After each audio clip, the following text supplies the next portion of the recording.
Hey guys, tonight we begin with something equal parts thrilling and horrifying. Your high school prom, except it is 1958. Your dress weighs more than you do, and your date just doused himself in his father's entire bottle of aftershave. Forget the neon-lit, limousine-rented, DJ-blasting proms of today. Tonight, we are talking about the original. Crepe paper, curfews, and a chaperone named Mrs. Dinkle, who can smell a slow dance from clear across the gymnasium. So before you get comfortable, take a moment to like the video and subscribe, but only if you genuinely enjoy what I do here. And a heartfelt thank you to the listener who suggested tonight's topic. Your ideas really do shape everything I make, and I could not do any of this without you.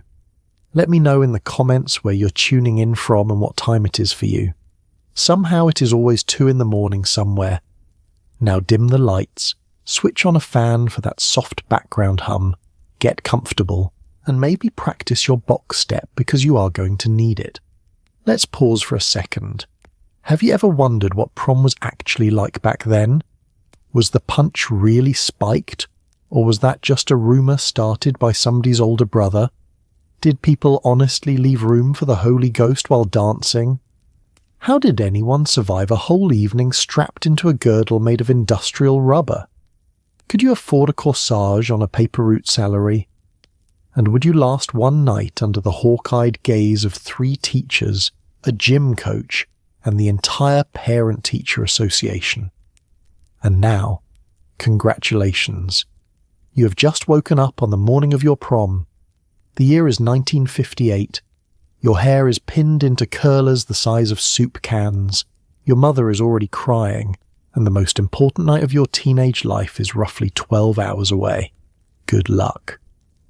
Let's start where every great disaster begins, the morning of. You wake up not to a gentle alarm, but to the sound of your mother already in a state of low-grade panic somewhere down the hall.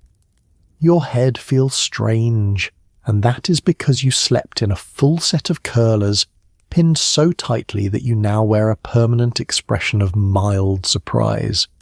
Breakfast is a nervous affair, assuming you can eat at all, because tonight is the night. Prom, the event you have been dreaming about, dreading, and saving for since roughly the beginning of time. You have about 12 hours to transform yourself from an ordinary teenager into something resembling a movie star, and the clock is already laughing at you. The curlers. Let's dwell on the curlers for a moment. You slept in them, if sleep is even the right word for lying rigid on your back all night trying not to move, terrified of crushing a single one. They're enormous, hard and unforgiving, and they have left deep grooves in your scalp that you can feel with your fingertips. Every time you rolled over in the night, one of them jabbed you behind the ear like a tiny plastic act of revenge. It is the 1950s equivalent of trying to sleep wearing a helmet made of hair rollers, which is to say, exactly that. Downstairs, the household has already descended into a special kind of chaos. Your mother is somehow both crying and issuing orders, a talent unique to mothers on important days. There is a list.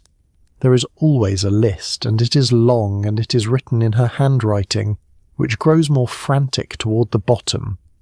Pick up the dress, confirm the flowers, polish the shoes. Do not, under any circumstances, eat anything that might stain. You nod along, sipping weak coffee you're too anxious to taste, while your younger siblings orbit the kitchen looking for opportunities to make everything worse. Time behaves strangely on prom morning. For the first few hours it crawls, and you find yourself with nothing to do but stare at the clock and imagine every possible catastrophe. Then, without warning, it lurches forward, and suddenly it is early afternoon and you have accomplished absolutely nothing except worrying. This is the great cruelty of anticipation. It is like waiting for a pot to boil, except the pot is your entire social future, and the stove is powered by pure adrenaline. There are errands, and the errands feel monumental. A trip to collect the dress becomes a solemn procession. A stop for a forgotten pair of stockings takes on the weight of a diplomatic mission. Every red light is a personal insult. Every slow-moving shopper in the aisle ahead of you is an enemy of the state. You're operating on nerves and sugar, and the day has barely begun. And through all of it hums the single terrifying thought, what if something goes wrong? What if the curls fall flat? The dress does not zip, the boy does not show. The whole shimmering evening collapses into humiliation. You have poured months of hope into this one night, and now it sits just over the horizon, glittering and impossibly far away. So you breathe, you check the list again, and you submit yourself to the process. Because there is no turning back now. The machinery of prom has been set in motion, powered by your mother's tears and a truly heroic quantity of hairspray, and it will not stop until you are standing in that gymnasium, ready or not. Before any of this could happen, someone had to do the truly terrifying part, the asking. There was no sliding into anyone's messages, no clever group chat, no letting an app do the heavy lifting. If you were a boy, you had to walk up to another living human being, in person, with your actual voice, and ask them to prom while your palms sweated straight through your good shirt. If you were a girl, you had to wait, and waiting was its own special torture, hovering near a telephone bolted to the kitchen wall and shared with your entire family. One wrong move, one misread signal, one rival who asked first, and your whole prom season could collapse before it even began. Let's put ourselves in the shoes of the boy, because his ordeal is the more visibly agonizing of the two. There is a girl. You have decided, after weeks of internal debate conducted entirely inside your own skull, that she is the one you will ask. Now all you have to do is form words in her presence, a skill you have apparently forgotten how to perform. You rehearse the line in the mirror. You rehearse it walking to school. You rehearse it so many times it stops sounding like language and starts sounding like a foreign chant. Then comes the moment. She's at her locker, or by the water fountain, or laughing with her friends, which is the worst possible scenario because now there is an audience. Your heart is doing something medically alarming. Your mouth is dry as the surface of the moon. You open it to speak, and what comes out is a strangled noise, followed by the smoothest sentence a nervous teenage boy has ever assembled, which is to say, not smooth at all. Somewhere in the mumbling, the word prom appears. You have done it. Now you wait for the verdict. And the waiting, oh the waiting. It lasts perhaps 2 seconds and feels like a geological era. In that gap you experience every possible outcome, most of them catastrophic. You imagine her laughing. You imagine her friends laughing. You imagine having to change schools or possibly countries. It is like sending a message and watching those 3 little dots appear and disappear, except the dots are a real human face and there is no phone to hide behind. For the girl, the torment is quieter but no less real. You cannot ask, or at least you're not supposed to, so you must engineer situations in which you might be asked. You linger. You smile encouragingly at the boy you hope will find his nerve. You drop hints so subtle they border on invisible, then agonize over whether they were too subtle. And always there is the telephone, that great communal device chained to the kitchen wall, where any incoming call must be conducted within earshot of your mother pretending not to listen, while doing dishes very, very slowly. The rejection, when it happened in person with nowhere to run. There was no soft blue screen to absorb the blow, no ability to simply not respond and let the matter quietly die. You stood there, in the hallway, and you took it on the chin, and then you had to keep attending school with that person for the rest of the year. So yes, landing a date required genuine courage, the kind that makes your voice shake. And when someone finally said yes, the relief was so total, so overwhelming, that you nearly forgot the part where you now had to actually go through with the entire evening. To understand prom, you first have to understand the sacred and slightly ridiculous world of going steady. This was the 1950s, and teenage romance came with more rules than a game of chess. Going steady meant you were a couple, officially, and there were symbols to prove it. His class ring worn on a chain around your neck, or his Letterman jacket draped over your shoulders like a woolen flag of ownership. It was serious business, monitored closely by friends, parents, and the tireless school rumour mill. Break up the week before prom, and you were not merely heartbroken, you were logistically doomed. Let's examine the class ring situation, because it was a whole ceremony unto itself. A boy's class ring was a chunky, official-looking object, and handing it over to a girl was a declaration heard round the entire school. She could not simply wear it on her finger, of course, because it was roughly the size of a doorknob and would slide right off. So she wound yarn or tape around the band until it fit, or she strung it on a chain and wore it around her neck, where it sat against her sweater, announcing to the world that she was spoken for. It was the 1950s equivalent of changing your relationship status, except the whole town could see it and nobody could unfollow. Then there was the Letterman jacket, that heavy wool coat with leather sleeves earned through athletic glory. When a boy gave his jacket to a girl, it was practically a betrothal. She wore it everywhere, comically oversized, sleeves swallowing her hands, and she wore it with pride, because it meant she belonged to someone worth belonging to. It was a bit like being handed a giant fuzzy trophy that also kept you warm. Rival girls noted it with envy. Younger girls noted it with aspiration. Everyone noted it. But going steady was not merely about accessories. It came with an elaborate code of expectations, most of them unwritten yet somehow universally understood. You sat together at lunch. You were seen together at the movies and the malt shop. He walked you to class. You did not so much as glance at another potential suitor without triggering a scandal that would ripple through the hallways by the end of the day. The school rumour mill ran 24 hours a day on a fuel made entirely of teenage speculation, and it never, ever slept. Parents watched this whole affair with a mixture of amusement and alarm. Going steady was tolerated mostly, but it was also viewed as a slippery slope toward getting far too serious far too young. Fathers were known to develop sudden, pointed interest in exactly how steady this steadiness was. Mothers offered guidance disguised as gentle interrogation. The relationship was, in a sense, a family project with an unusually large number of stakeholders, and the stakes around prom time were sky high. If you were going steady, your prom date was gloriously settled, a done deal, one less thing to fear. But heaven help the couple who suffered a falling out in those final crucial weeks. A breakup in April was a tragedy. A breakup the week before, prom was a full-blown catastrophe that left both parties dateless, humiliated and scrambling, while the rumour mill worked itself into an absolute frenzy of delight. So going steady was both a comfort and a gamble. It offered security, status, and a guaranteed dance partner.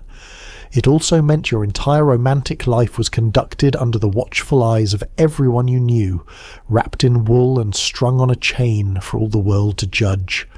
Let's talk about the dress, because for a 1950s girl this was less a garment and more a life event. Picture yards upon yards of tulle, taffeta and pastel-coloured dreams, all assembled into something that made you look like an elegant walking marshmallow.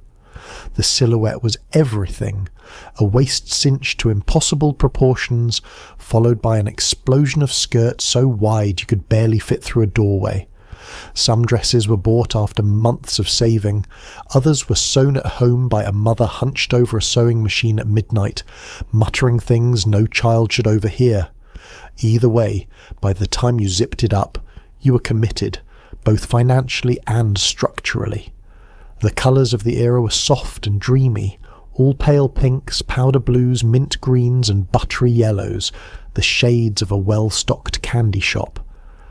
The fabrics were chosen for their ability to hold a shape and catch the light. Taffeta that rustled with every step, tulle that floated and bounced, satin that gleamed under the gymnasium lights.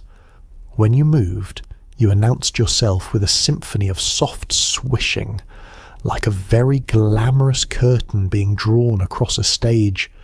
For many families, buying the dress was simply out of the question, which is where the home-sewn masterpiece entered the picture. Your mother, or perhaps an aunt with a reputation for such things, would acquire a pattern and a bolt of fabric and set to work at the kitchen table. This was not a casual undertaking.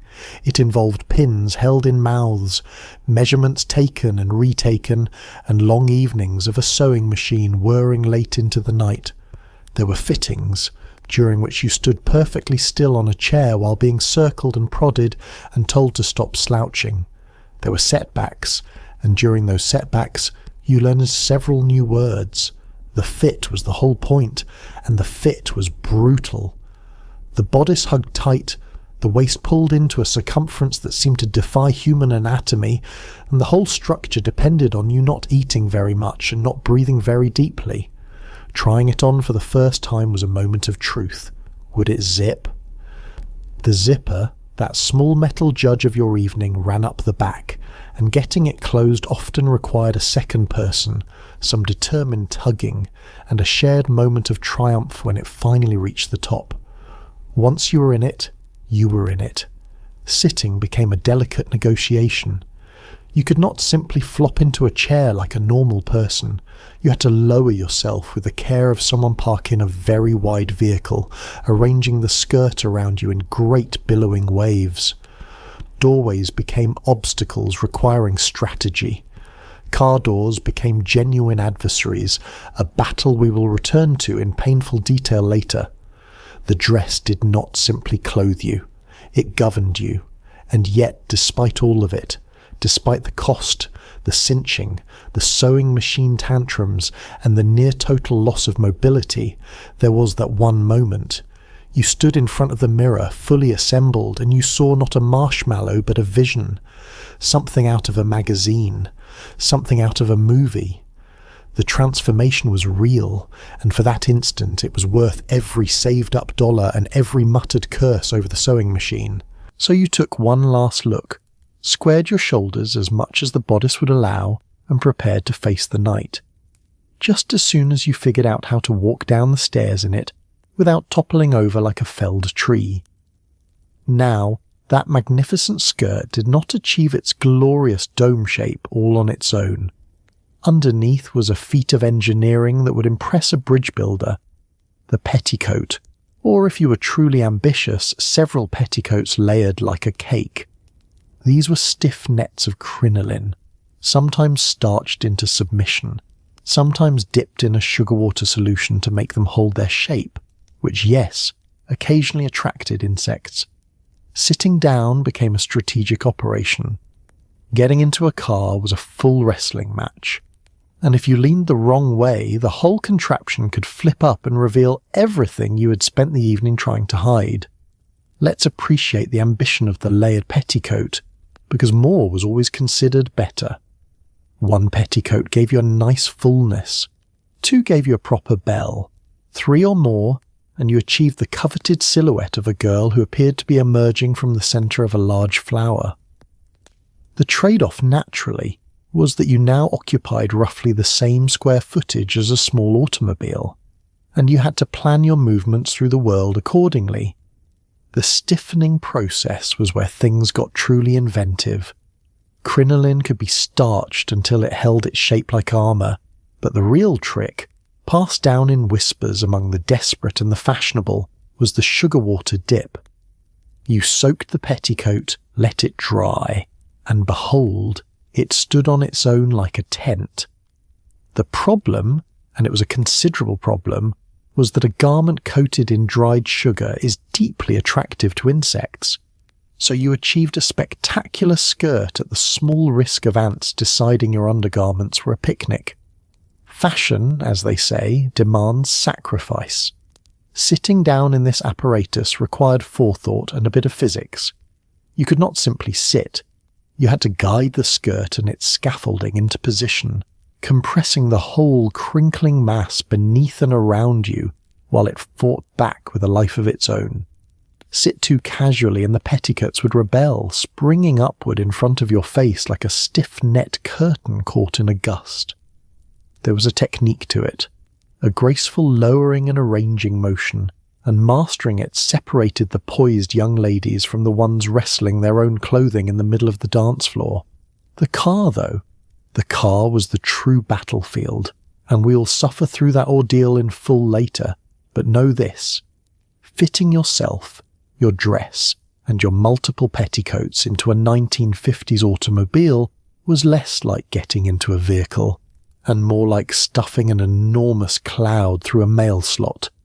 It took teamwork, it took patience, it occasionally took a boy standing helplessly by while you shoved yards of netting into the footwell, and then there was the ever-present danger of the flip. The stiffer the petticoat, the more it wanted to spring upward at the slightest provocation. A sudden turn, an ill-advised lean, a strong breeze near an open door, and the whole front of your carefully constructed dome could flip skyward, exposing the petticoats, the stockings, and the general architecture you had worked so hard to keep private. Chaperones lived in fear of it. So did you. It was the wardrobe malfunction of its day, and it lurked around every corner. So beneath the beautiful dress lay a hidden world of stiff netting, sugar, insects, and constant low-level peril. The skirt that looked so effortless and dreamy from the outside was in fact held aloft by sheer engineering and willpower.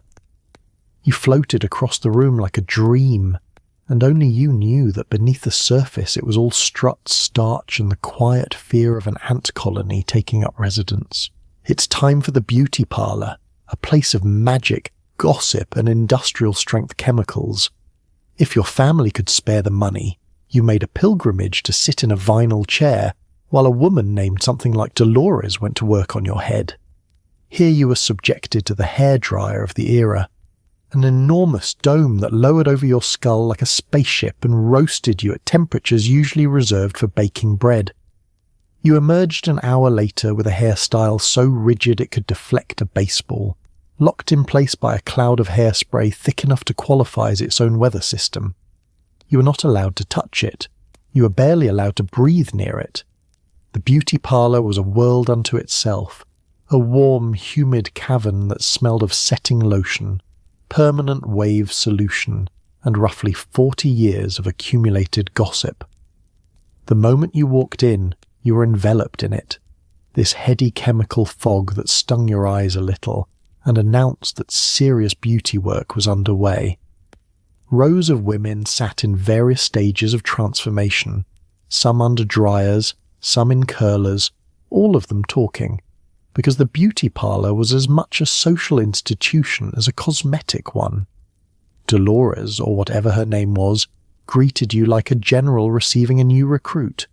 She sat you in the chair, draped you in a cape, and assessed your head with the critical eye of an artist facing a difficult canvas. Then the work began.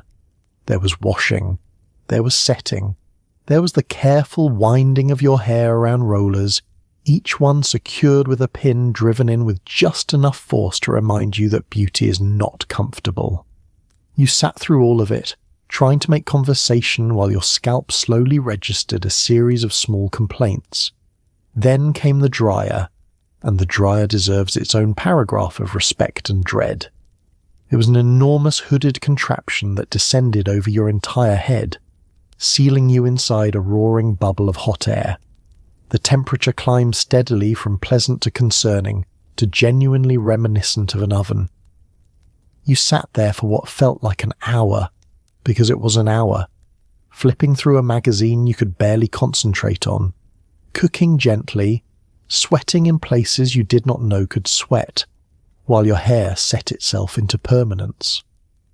When you finally emerged from the dome, flushed and slightly dazed, the true artistry began. Dolores unwound the curlers, teased and brushed and shaped, building your hair up into a structure of remarkable height and rigidity. And then, the finishing touch, the coup de grace, the hairspray. She reached for a can and unleashed a mist so thick, so all-encompassing, that the very air turned cloudy and you learned to hold your breath on instinct. When the fog cleared, your hairstyle had achieved a state of near-geological permanence. You could not touch it. This was the ironclad rule, delivered with total seriousness. One careless swipe of the hand and you risked disturbing the delicate architecture that had taken an hour and considerable expense to construct. You held your head very still. You moved through the rest of the day like a woman balancing an invisible tray, terrified of wind, rain, low doorways, and any sudden movement. And so you walked out of the parlour transformed, your head a monument to mid-century glamour, sealed against the elements by a shellac of hairspray that would likely survive a mild explosion.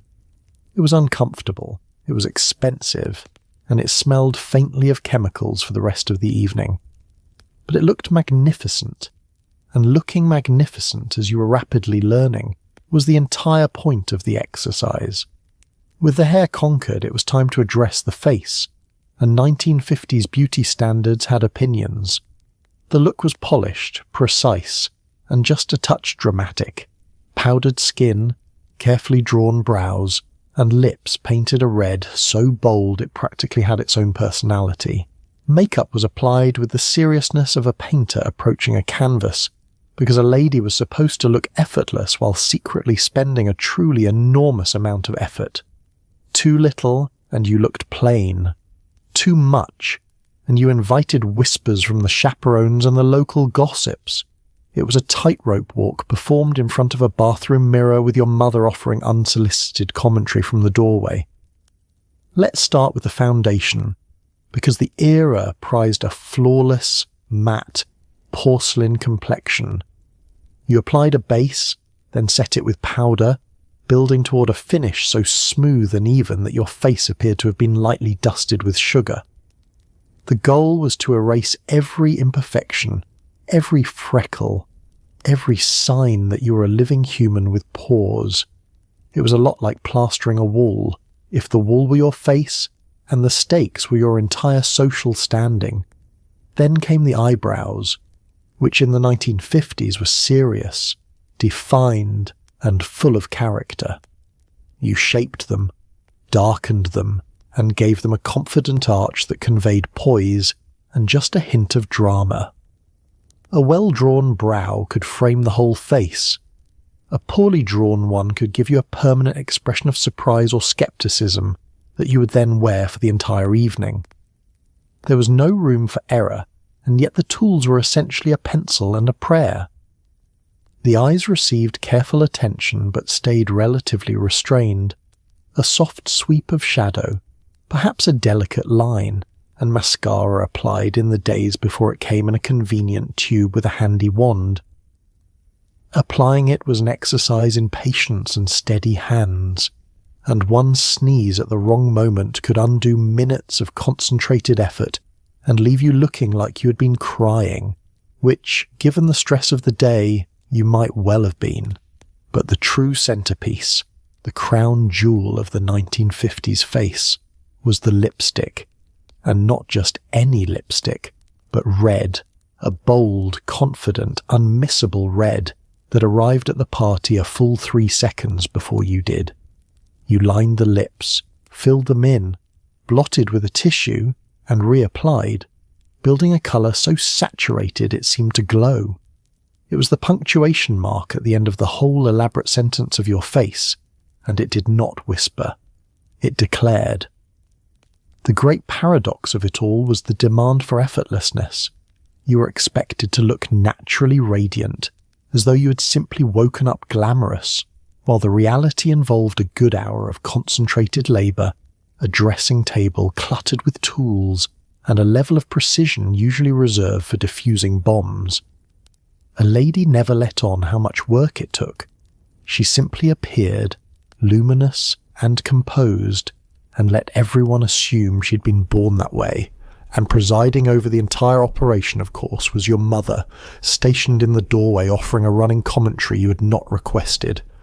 That's too much rouge. Blend that. In my day, we didn't cake it on like that. You absorbed the notes, made your adjustments, and pressed on, because the tightrope between plain and scandalous was narrow, and the whole neighbourhood was ready to judge which side you landed on. One final glance in the mirror, one last blot of the lips, and your face was ready to meet its public. Let's discuss the undergarment that nightmares are made of, the girdle. Beneath the dress, beneath the petticoats, wrapped around your midsection like a vengeful python, sat a garment designed to smooth, shape, and slowly suffocate. Made of heavy elastic and rubber, the girdle promised the fashionable silhouette of the era at the small cost of your ability to bend, sit, or fully inhale. Attached to it were garters gripping your stockings, because pantyhose had not yet arrived to save anyone. So there you stood, cinched and clamped into rubber armour, preparing to dance the night away while quietly wondering whether oxygen was really all that important. Getting into the thing was the first trial. A girdle did not go on so much as it was fought into position, wrestled up over the hips in a series of tugs, hops, and undignified manoeuvres that no one was ever permitted to witness. It gripped, it resisted, it rolled and pinched and had strong opinions about being worn. By the time you had it settled into place, you had broken a light sweat and possibly reconsidered several of your life choices, and the evening had not even begun. Once on, the girdle set immediately to its true purpose, which was to compress you into the smooth, curveless yet curvy silhouette the era demanded. It flattened, it shaped, it held everything exactly where fashion insisted it should be held. The effect from the outside was undeniably sleek.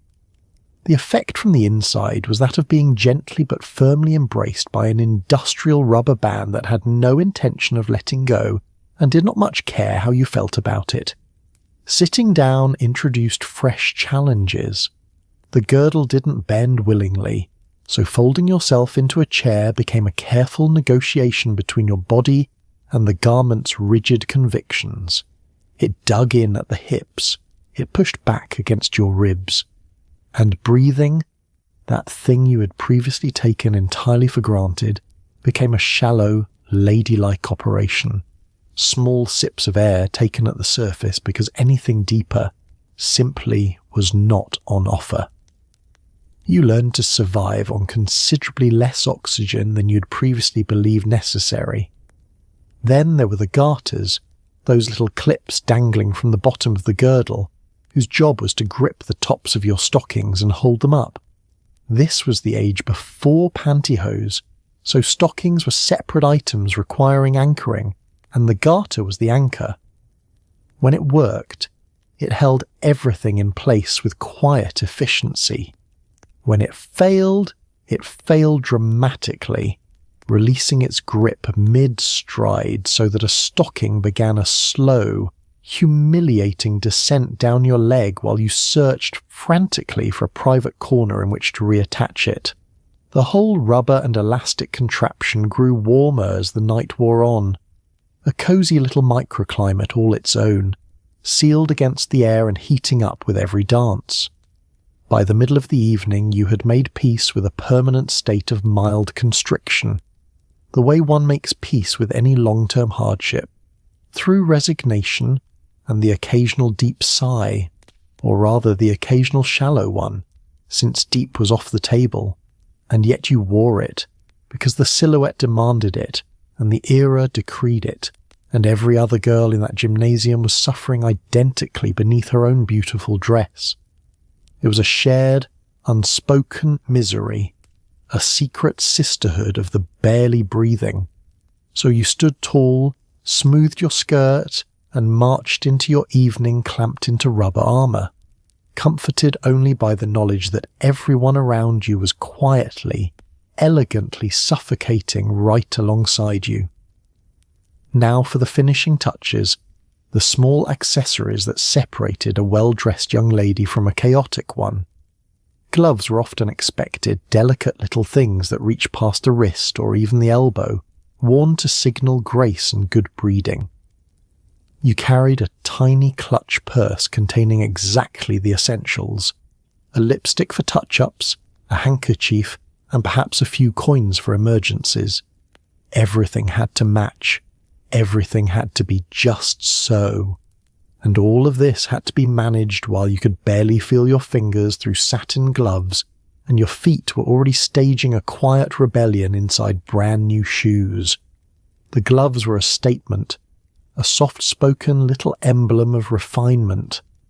Made of satin or fine cotton, they slid up your hands and forearms and transformed you instantly into someone who looked as though she attended formal events regularly and knew exactly which fork to use. They also rendered your hands about 60% less useful. Picking up a cup of punch became a careful operation. Handling a fork required concentration. Anything involving fine motor skills like retrieving a coin or fixing a stray hair became a small comedy performed for anyone watching. The clutch purse was a triumph of editing.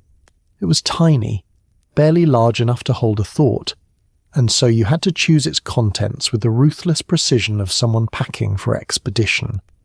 A tube of lipstick, obviously, for the inevitable touch-ups after punch and conversation. A handkerchief, clean and pressed, for emergencies both practical and emotional. A few coins tucked away in case of some vaguely imagined crisis requiring exact change.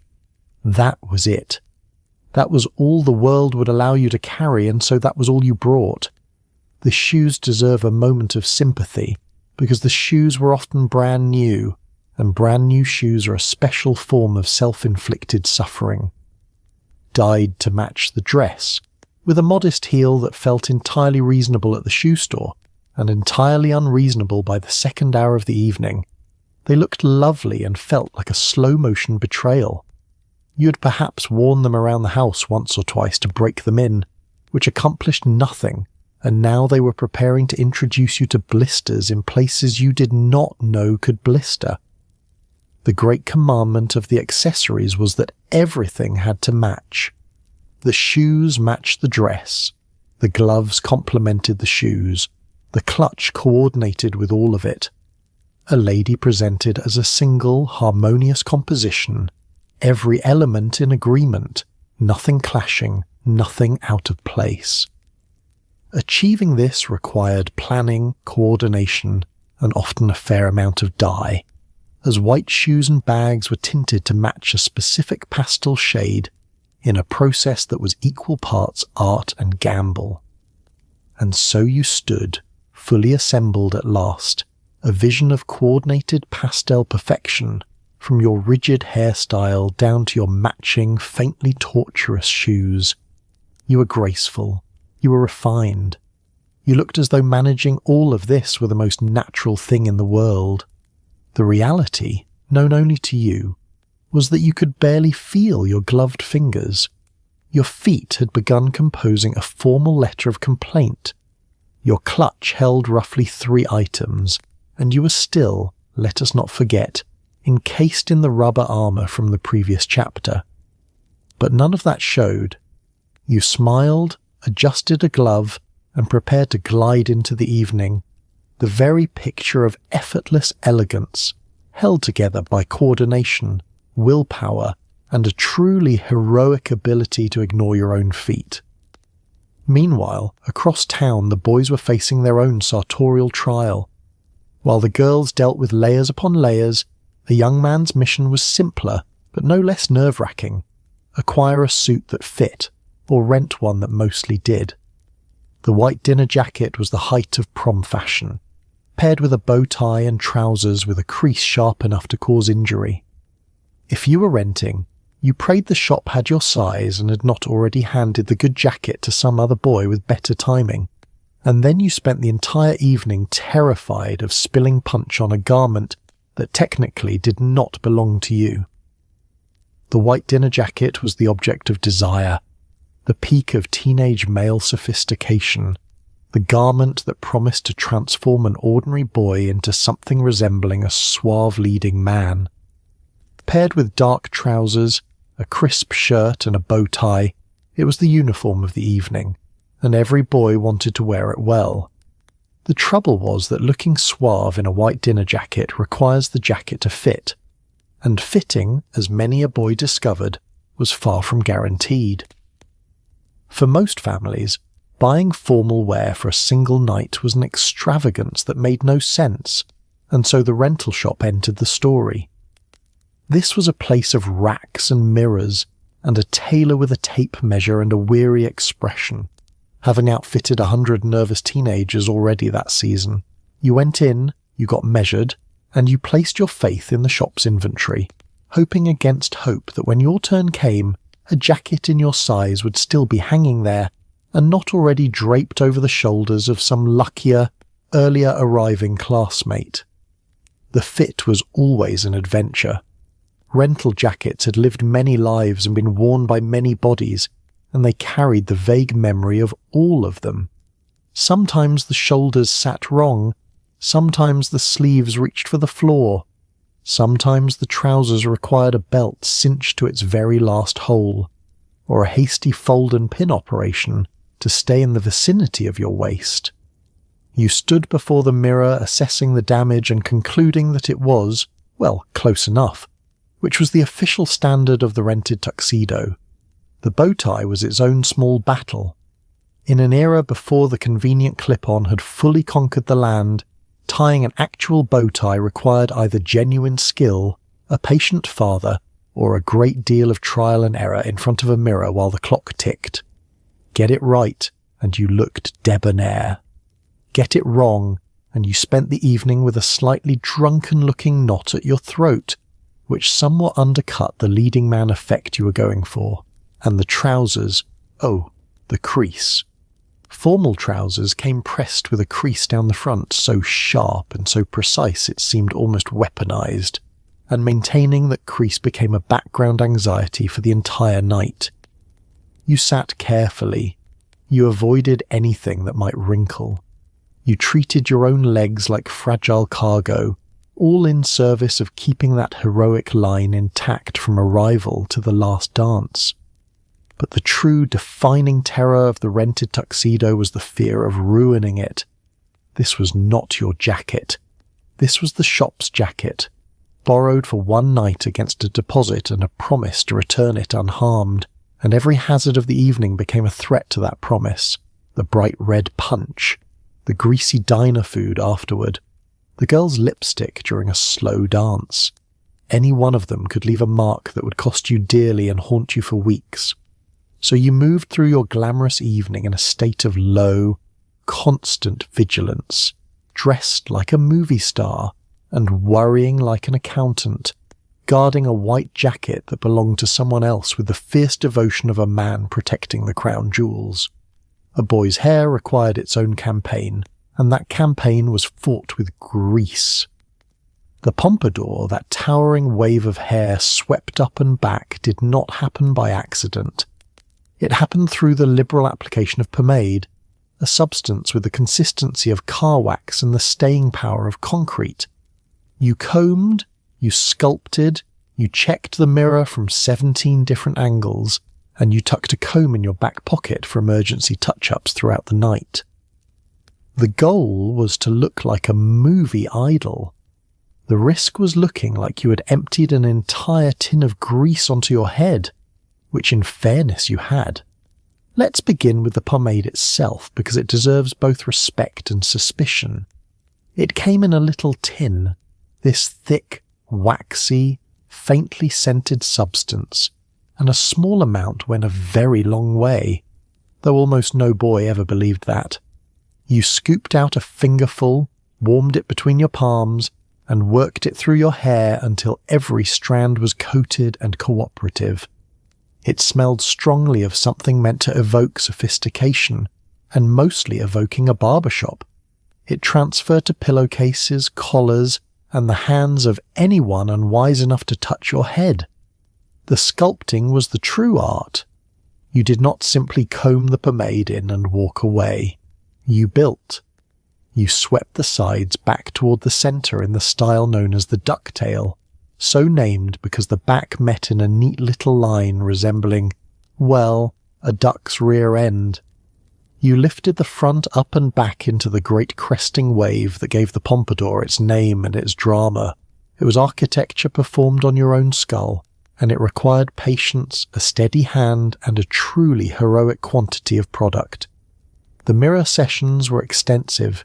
You checked the front, you checked the sides, you held up a second mirror to check the back, contorting yourself to inspect the ducktail from angles the human neck was not designed to achieve. You made a small adjustment. You checked again. You made another. This could go on for a very long time, and your family members learned to knock and retreat, having witnessed the ritual before and knowing better than to interrupt a boy at war with his own hairline.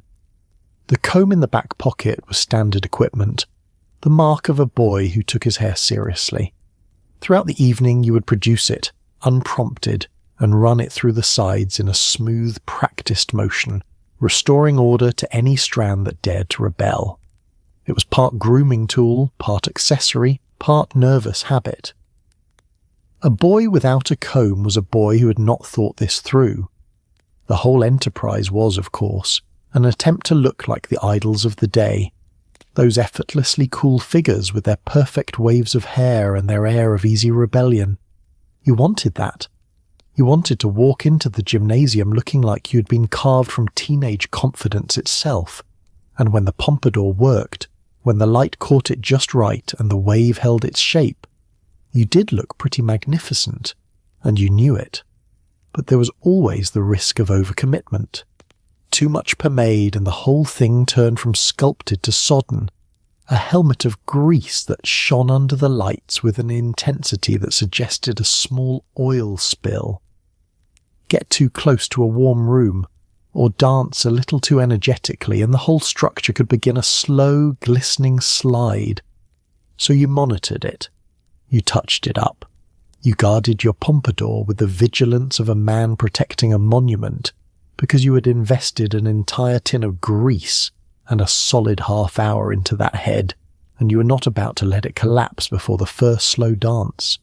Let's talk money, because none of this glamour was free. For the average teenager, prom was a financial mountain to climb, $1 at a time. The dress, the tux, the corsage, the gas, the after-prom milkshakes, it all added up to a sum that could make a paperboy weep. So you worked. You babysat, you bagged groceries, you delivered newspapers in the freezing dark, you mowed lawns until your hands blistered. Every nickel went into a jar or a sock or somewhere safe from your younger siblings. And after all that saving, you would spend it in a single night and consider it money well spent mostly. Let's tally the expenses because they piled up with alarming speed. There was the outfit, whether bought, rented or sewn, and none of those options were truly cheap.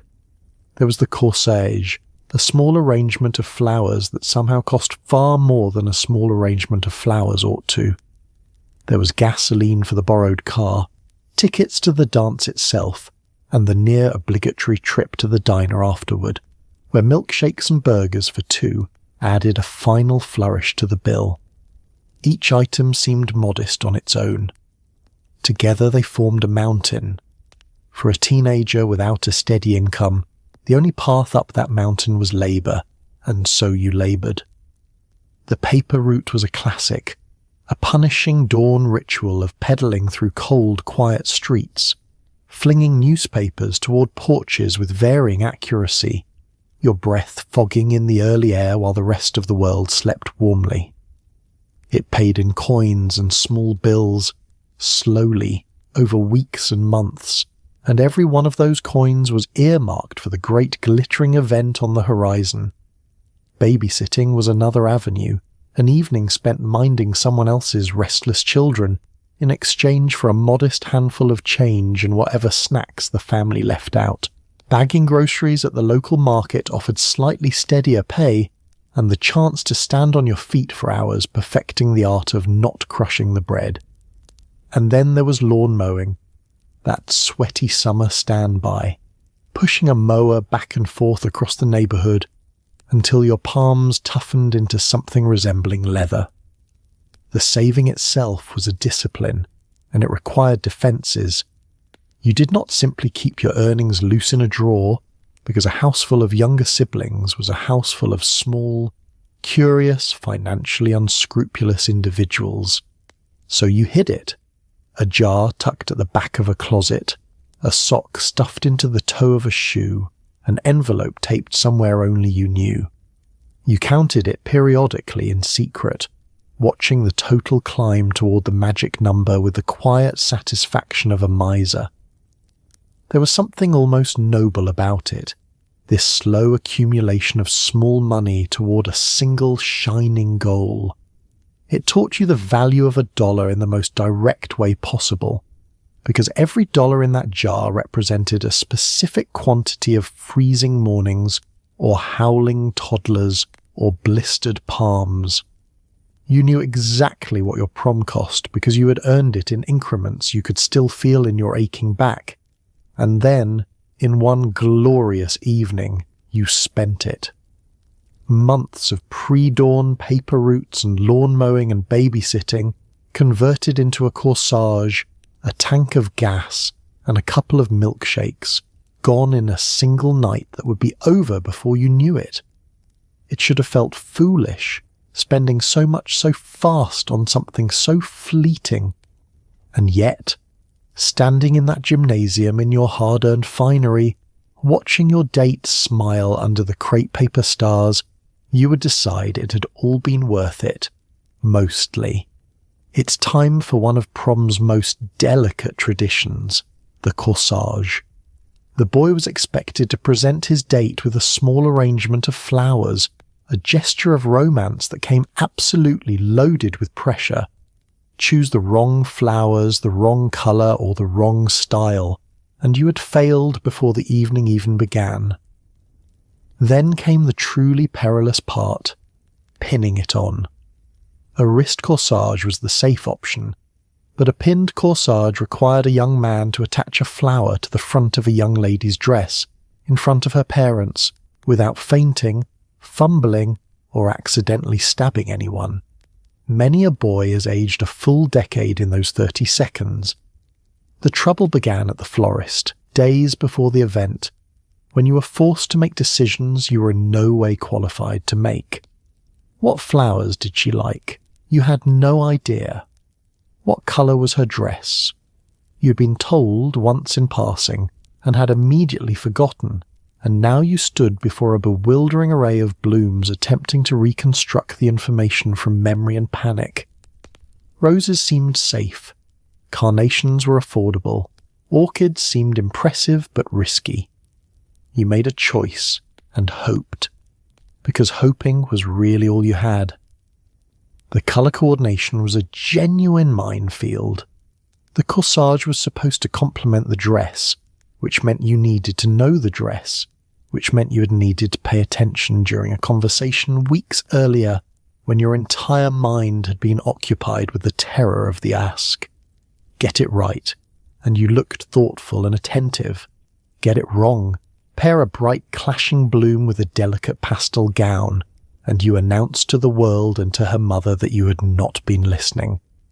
The flowers told a story, and you very much wanted it to be a flattering one. Then came the presentation, the moment of handover, conducted in the living room under the full watchful attention of her assembled family. You produced the little box, opened it, and offered the flowers, and everyone leaned in to inspect your choice like judges at a competition. It was a small ceremony, brief but weighted, and you performed it with sweating palms and a smile you hoped read as charming rather than terrified. But the true trial, the peak of the whole ordeal, was the pinning. A wrist corsage was the coward's way out, and a blessed way it was, A simple band slipped over the hand with no danger involved. But the traditional corsage was pinned to the dress, and pinning a corsage to the front of a girl's gown, near the shoulder, in front of her father, using a sharp metal pin, while your hands shook like leaves in a gale, was one of the defining terrors of teenage life. Consider the hazards. The pin was sharp, your hands were unsteady. The location was delicately put in a region no teenage boy wished to fumble around in front of a girl's parents. You had to get close, take hold of the fabric, and drive a pin through it and the flower stem without pricking her, without dropping the corsage, and without making the whole thing take so long that the room descended into agonizing silence. Fathers watched, mothers watched. The clock seemed to slow, and so you did it, or you tried to, in those 30 endless seconds that felt like a small lifetime. Maybe it went smoothly, the pin sliding home, the flower settling into place, a small triumph greeted with warm smiles all around. Or maybe you fumbled, dropped the pin, tried again, apologized twice, and emerged from the encounter visibly older and slightly damp. Either way, the corsage was on, the flower was in place, and you had survived one of Prom's most quietly harrowing rituals, ready to face the merely ordinary terrors that lay ahead. In return, the girl provided a boutonniere, a single flower pinned to the lapel of the boy's jacket. This was the polite exchange rate of prom romance. You give me a corsage, I give you a small flower and the honour of wearing it. Pinning the boutonniere was slightly less terrifying than pinning the corsage, but only slightly, since it still involved sharp objects, trembling hands, and the watchful eyes of parents who were absolutely taking mental notes. If the flower survived the pinning and lasted through the first dance without wilting or dropping off, you both quietly counted it as a triumph. The boutonniere was the boy's counterpart to the corsage, a single modest bloom, usually a carnation or a small rosebud, destined for the lapel of his jacket. It was the return volley in the floral exchange, the girl's contribution to the evening's coordinated decoration, chosen to complement his outfit and, ideally, to harmonise with her own dress and corsage so that the two of them presented as a matched set. It was a small thing, but small things carried enormous weight in the delicate economy of prom. There was a pleasing symmetry to the whole arrangement. He gave flowers, she gave a flower. He pinned hers on, she pinned his on. It was a little ritual of mutual adornment, a way of marking the two of you as a pair, as belonging together for the evening, each wearing a piece of the other's thoughtfulness. In a world of strict roles and careful etiquette, this exchange was one of the sweeter, more balanced traditions, a moment where both parties gave and both received. Pinning it on was, admittedly, less fraught than the corsage ordeal, but let us not pretend it was without peril. The lapel was a safer target than the front of a gown, more clearly defined, less likely to lead to a mortifying fumble. But it still involved a sharp pin, still required steady hands, and still took place under the surveillance of parents who missed nothing and remembered everything. You threaded the pin through the fabric of the lapel and the stem of the flower, working with care, aware that one slip could prick him or send the whole bloom tumbling to the floor. The trembling hands were still very much a factor. Even the girl, generally the more composed of the two on this evening of nerves, might find her fingers uncooperative under the pressure of the moment and the audience. There was something about performing a delicate task while everyone watched that turned ordinarily capable hands into clumsy approximations of themselves. You steadied yourself, you took a breath, and you got the pin through on the second or third attempt, exhaling only when it held. The parents, of course, observed all of it, and they were absolutely taking mental notes.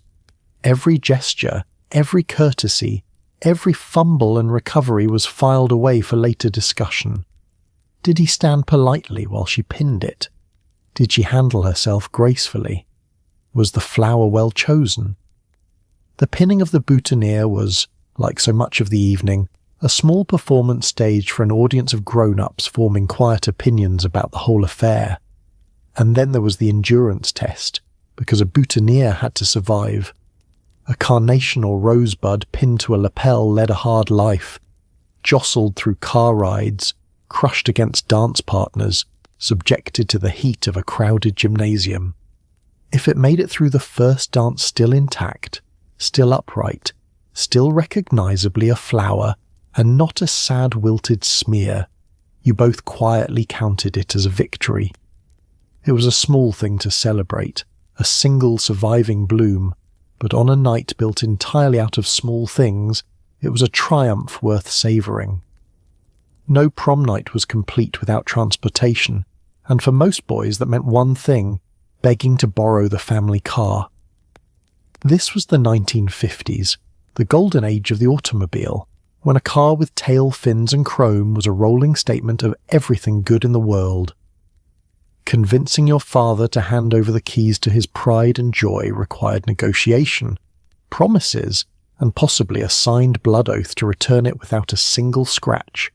You washed it, waxed it, and checked the gas twice. And then you drove off into the evening, praying you would never have to explain a dented fender to a man who loved that car more than he loved most people. Let's appreciate what a car meant in this era, because it was so much more than a way of getting places. This was the golden age of the American automobile, when cars came adorned with soaring tail fins, gleaming chrome bumpers, and colours that suggested optimism itself. A car was a statement, a symbol of prosperity and freedom, and the boundless promise of the age.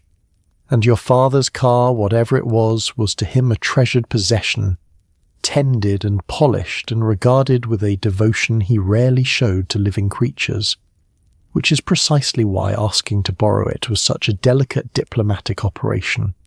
You did not simply ask. You built a case. You chose your moment, waiting until he was in a good mood, well-fed and relaxed, and you approached the subject with the caution of a man diffusing something volatile. You made your promises, and they were extensive. Careful driving, an early return, not a scratch, not a smudge, not a single grain of dirt out of place. It was less a request and less a negotiation than a solemn treaty. The promises escalated as needed. You would fill the tank. You would drive below the speed limit at all times. You would guard the vehicle with your very life. You would, if it came to it, throw yourself bodily in front of any threat to its pristine finish. Your father listened, weighed your sincerity, considered the risks, and eventually, grudgingly, produced the keys, handing them over with the expression of a man entrusting his firstborn to a stranger. Then came the preparation, because you were not about to take his beloved machine out into the world without first honouring it properly. You washed it until it gleamed. You waxed it until it shone. You checked the gas, then checked it again, because arriving at the pump, or, heaven forbid, running dry mid-evening was not among the catastrophes you were willing to risk. You wanted to return the car in better condition than you had received it, a gesture of respect and more practically self-preservation. Driving it was an experience coloured entirely by fear. This was not a joyful cruise. This was the transport of precious, irreplaceable cargo. You drove with exaggerated care, both hands on the wheel, checking mirrors obsessively, treating every other vehicle on the road as a reckless threat to your father's masterpiece. Every parking lot became a gauntlet of potential door dings. Every gravel road threatened a chipped windshield. You aged considerably behind that wheel, and underneath it all ran the single powerful motivating dread, the conversation you would have to have if anything went wrong. The vision of returning home to explain a dented fender, a scraped bumper, or, unthinkably, a scratch in the paint, to a man who cherished this car above most of his relationships. That vision kept you cautious, it kept you slow, It kept you praying quietly and continuously all through the glamorous evening that you would deliver the chariot home exactly as immaculate as it had left and live to borrow it another day.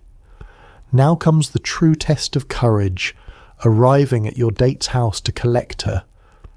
This was not a simple honk from the driveway situation. Oh no!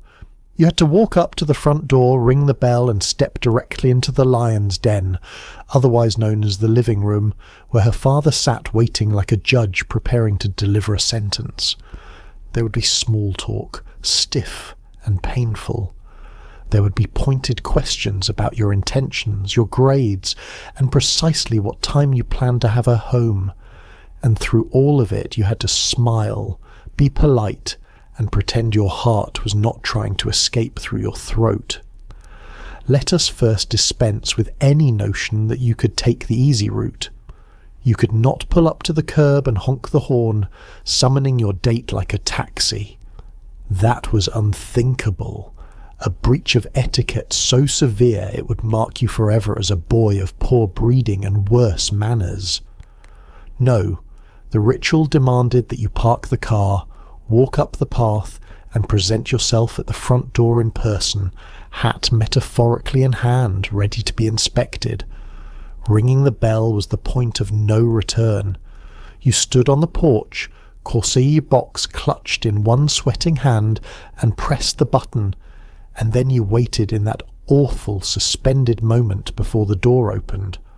When it did, it often revealed not your date, but her father, filling the doorway, taking your measure in a single sweeping glance that seemed to catalogue every flaw you possessed. He invited you in. You entered the living room. The door closed behind you. The lion's den had claimed another victim. The living room ordeal followed a predictable and excruciating script. You were directed to sit, and you perched on the edge of a sofa, back straight, trying to appear both respectful and relaxed, and achieving neither. Her father settled into his chair, and the questioning began, disguised as friendly conversation, but carrying the unmistakable weight of interrogation. How were your grades? What did your father do? What were your plans for the future? Each question was a small examination, and you were being scored. The small talk itself was a special agony, stiff and halting, full of long pauses during which the clock on the mantel ticked with cruel volume. You searched desperately for things to say, landing on the weather, on sports, on anything neutral and safe. Father offered short replies and continued to study you. Somewhere in the house you could hear the sounds of your date finishing her preparations, and you prayed she would hurry, because every minute alone in that room shaved another year off your life. Then came the pointed questions, the ones that got to the heart of the matter. What exactly were your intentions for the evening? What time did you intend to bring her home? These were not really questions. They were warnings, delivered in the calm, measured tone of a man who wanted you to understand precisely what would happen if his daughter were returned late or unhappy. You answered with earnest reassurances, promising an early and respectful return, meaning every word. And through the entire performance you had to maintain composure. You smiled. You were polite. You addressed him as sir and nodded at appropriate intervals and pretended with all your might that your heart was not hammering against your ribs and your collar was not slowly strangling you. It was a test of nerve as much as manners, this gauntlet of the living room, and passing it earned you the evening's true prize. The moment your date finally appeared at the top of the stairs, radiant, and the two of you could at last escape out the front door into the freedom of the night. Before anyone could leave, there was a ritual that simply had to be observed. The photograph. Someone's parent, armed with a camera and an alarming amount of enthusiasm, would herd the two of you into a corner of the living room for the official prom portrait.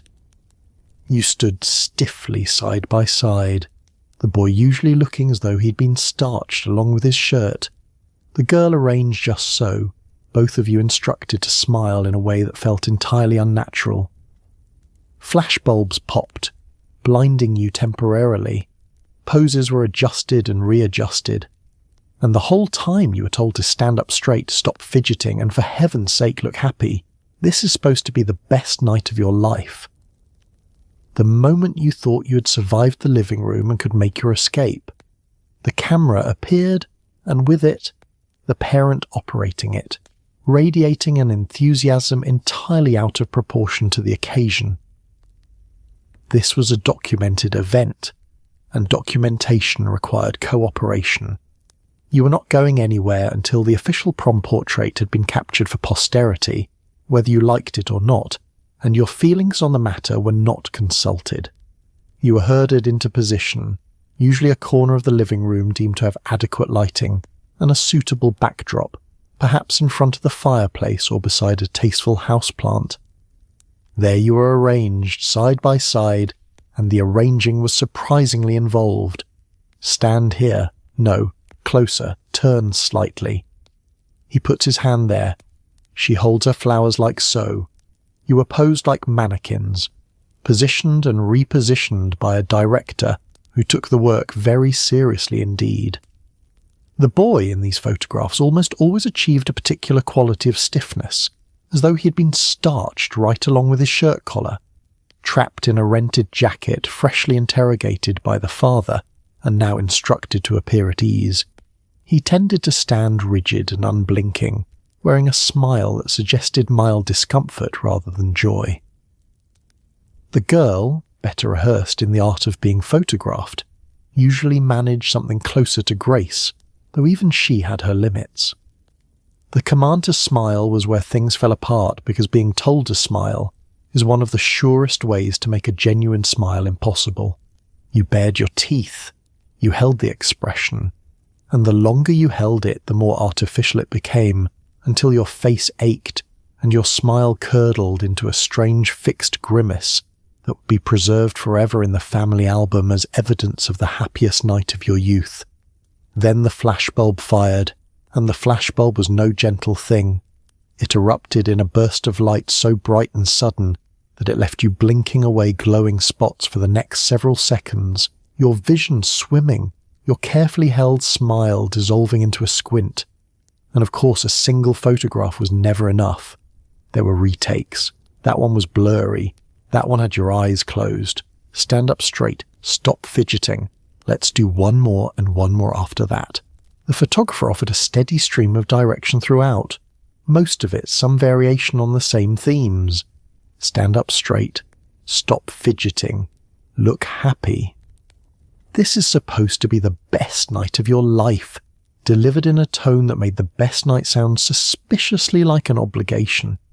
You obeyed, you posed, you smiled through the flashing and the blindness, because you understood that this ritual had to be completed before you would be released, and released you eventually were, blinking and slightly dazed, your faces sore from forced cheer, the evidence safely captured. Decades later, those very photographs would resurface, stiff and glowing and faintly ridiculous, and you would look at them with unexpected fondness, grateful, in the end, that some enthusiastic parent had refused to let you leave without standing still and smiling, whether you wanted to or not. Finally, you arrive at the venue, which was almost always the one place you tried to avoid all year, the school gymnasium. But tonight it had been transformed, and the transformation was frankly heroic. Gone were the basketball hoops and the lingering smell of gym socks, or at least they were mostly hidden behind an ocean of crepe paper, cardboard and balloons. There was always a theme, something dreamy and far away like a starlit night, a tropical paradise, or Paris in the springtime, all recreated using construction paper and the fevered imagination of the prom committee. You stepped inside, and for one shining moment, it almost looked like magic. Almost. There was a particular irony in the venue, and it was not lost on anyone. The gymnasium was, for most of the year, a place of dread and humiliation, the site of dodgeball defeats and forced rope climbing, and the general misery of physical education. It smelled of rubber mats and old sweat and the accumulated athletic suffering of generations of students. And yet this, of all places, was where the most magical night of the year would unfold, because it was the only room in the school large enough to hold everyone. So the prom committee went to war with the space, and the war was waged with construction paper. In the days leading up to the event, this dedicated band of volunteers descended upon the gym with ladders, staple guns, and boundless optimism, determined to transform the athletic wasteland into something enchanting. They draped, they hung, they stapled, they covered every offending surface they could reach, layering the room in crepe paper until the gymnasium beneath very nearly disappeared. The basketball hoops presented a particular challenge, being large, industrial, and stubbornly present. The committee did its best, wrapping them, disguising them, angling decorations to draw the eye elsewhere. But a basketball hoop is a difficult thing to fully hide, and it tended to loom over the proceedings like an uninvited guest who had at least agreed to wear a costume. The lingering smell of gym socks, too, proved resistant to crepe paper, persisting faintly beneath the punch and the perfume as a reminder of the room's true nature. The theme was the heart of the whole effort, and the themes were gloriously ambitious. A starlit night, achieved with cardboard stars and dangling silver ornaments. A tropical paradise, conjured from paper palm trees and construction paper flowers. Paris in the springtime, evoked by a hand-painted Eiffel Tower of dubious proportions and a great deal of romantic hope. Whatever the theme, it was rendered entirely in paper, glue, and the fevered collective imagination of teenagers who had never seen the places they were attempting to recreate. And the remarkable thing, the genuinely touching thing, was how well it almost worked. You stepped through the doors, out of the ordinary world and into this handmade fantasy, and for one shining moment the illusion held. The lights were low, the decorations shimmered, the music drifted across the transformed space, and if you let yourself believe it, if you did not look too closely, the gymnasium fell away, and you stood instead beneath a canopy of stars, or among the palms of a distant island, or on a Parisian street in spring. Almost. Because the magic was always just a little bit fragile, held together with staples and tape and wishful thinking. Look too closely and the stars were cardboard, the palm trees were paper, and the Eiffel Tower listed slightly to one side. But that was part of its charm, this earnest, imperfect, handmade wonder. Someone had cared enough to try to build you a dream out of construction paper, and standing there in the doorway in your finest clothes, you decided for one night to believe in it. Let's address the true rulers of the evening, the chaperones. Every prom came equipped with a small army of adults whose entire purpose was to ensure that absolutely no one had too much fun. Teachers, parents, the principal, and at least one gym coach patrolled the edges of the dance floor like hawks scanning a field for mice. They watched the dancing. They watched the punch bowl. They watched the dark corners with particular suspicion, and nothing, absolutely nothing, escaped the notice of a chaperone who had volunteered specifically for the joy of catching teenagers doing something they should not.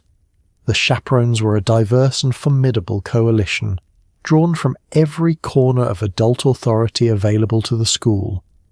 There were the teachers, of course, familiar faces now stationed in an unfamiliar and even more watchful capacity. There were parents, some of them belonging to your classmates, which added a special layer of dread. There was the principal himself lending the occasion the gravity of the highest office. And there was always at least one gym coach whose entire professional life had prepared him for the vigilant monitoring of teenagers in a gymnasium. Their positioning was strategic. They arranged themselves around the perimeter of the dance floor, along the walls near the exits, beside the refreshment table, forming a ring of surveillance from which nothing on the floor could escape. They stood with arms crossed or hands clasped, scanning the crowd with the patient, unblinking attention of predators who had all evening and were in no particular hurry. To dance beneath their collective gaze was to feel at all times thoroughly and completely observed. The dancing was watched most intently of all, because the dancing was where the greatest dangers were thought to lurk. A chaperone could assess the distance between two dancing partners from clear across the gymnasium, and the moment the distance shrank below the approved minimum, action would be taken. They monitored the swaying couples the way an air traffic controller monitors the skies, alert to any drift, any lean, any suggestion of closeness that exceeded the strict standards of the evening. The punch bowl received its own dedicated attention, guarded against the legendary and eternal threat of spiking with a vigilance bordering on the paranoid. A chaperone was very often stationed directly beside it, ladle at the ready, eyes scanning every approaching teenager for signs of mischief. The dark corners, too, drew particular suspicion. Those shadowy edges of the room where the crepe paper cast gloom, and where a couple might imagine foolishly that they had found a moment of privacy. There was no privacy. There were only corners the chaperones had not yet walked past. What made the chaperones so effective and so quietly terrifying was their evident enthusiasm.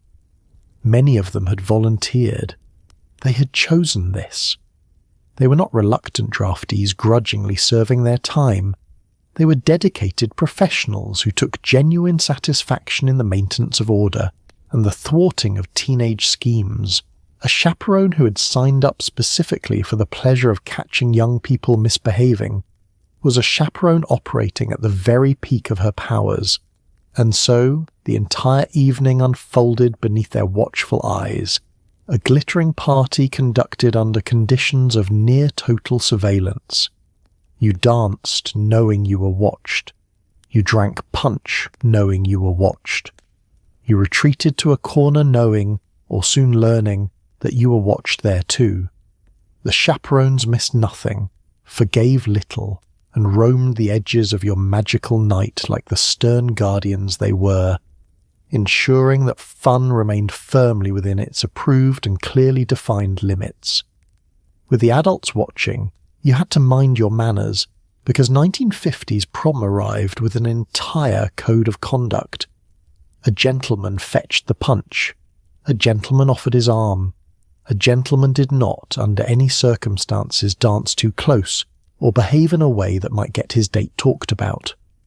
There were expectations for how you spoke, how you sat, how you carried yourself, and how you treated your date, all enforced by a blend of tradition, chaperones, and the crushing fear of public embarrassment. Good manners were not optional. They were the price of admission to the whole glittering evening.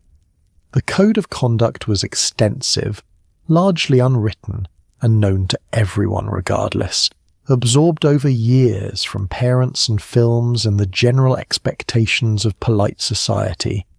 It governed nearly every aspect of your behaviour, from the grand gestures down to the smallest courtesies, and it applied with particular force on an evening as important and as closely observed as this one. To violate it was not merely rude, it was to risk the kind of talk that could follow you through the halls for weeks. For the gentleman, the duties were clear and numerous. It fell to him to fetch the punch, crossing the floor to the refreshment table and returning with a cup for his date, a small act of service performed countless times over the course of the night. It fell to him to offer his arm as they walked, to guide her gently and attentively through the crowd. It fell to him, generally, to anticipate her needs and to see to her comfort, playing the role of the courteous escort with earnest, if sometimes clumsy, dedication. There were things a gentleman simply did not do, and chief among them was dancing too close. The approved distance was to be maintained at all times, not merely to satisfy the chaperones but to protect his date's reputation, which was, in this era, a fragile and precious thing. A boy who held his partner too near, who behaved in any way that might invite comment, was doing her a disservice, exposing her to gossip and judgment. And so, a considerate young man kept a respectful gap, mindful always of how the evening might be discussed afterward. The expectations extended to speech and bearing as well. There was a way one spoke at such an occasion, politely, pleasantly, without coarseness or excessive volume. There was a way one sat, upright and composed rather than sprawled or slouched. There was a way one carried oneself across the floor with a dignity befitting the formality of the night. All of it combined into a general standard of comportment that everyone was expected to meet, and most, under the circumstances, did their best to. The treatment of one's date was perhaps the most important element of all. She was to be treated with respect, with attentiveness, with courtesy at every turn. He listened when she spoke. He saw to it that she was included, comfortable and enjoying herself. The entire code, in a sense, oriented itself around this principle, that the evening was a partnership conducted with mutual consideration, and that a young man was judged above all by how well he treated the young lady on his arm. Enforcement came from 3 directions at once, forming a net from which there was no real escape. There was tradition, the deep-seated sense of how things ought to be done, internalized since childhood. There were the chaperones, ever present and ever watchful, ready to correct any lapse.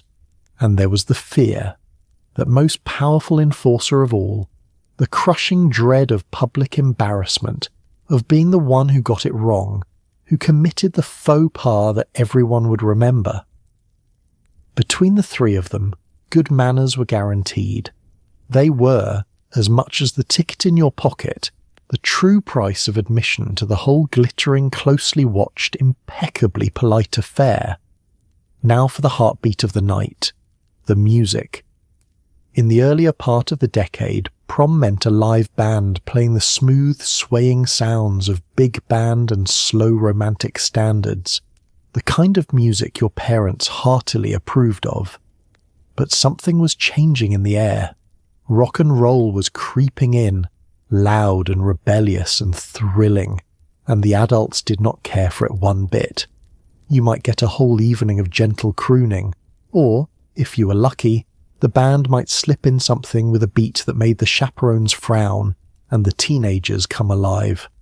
Either way, the music set the tone, and the tone was electric. Let's start with the respectable option, the music your parents grew up on and heartily endorsed.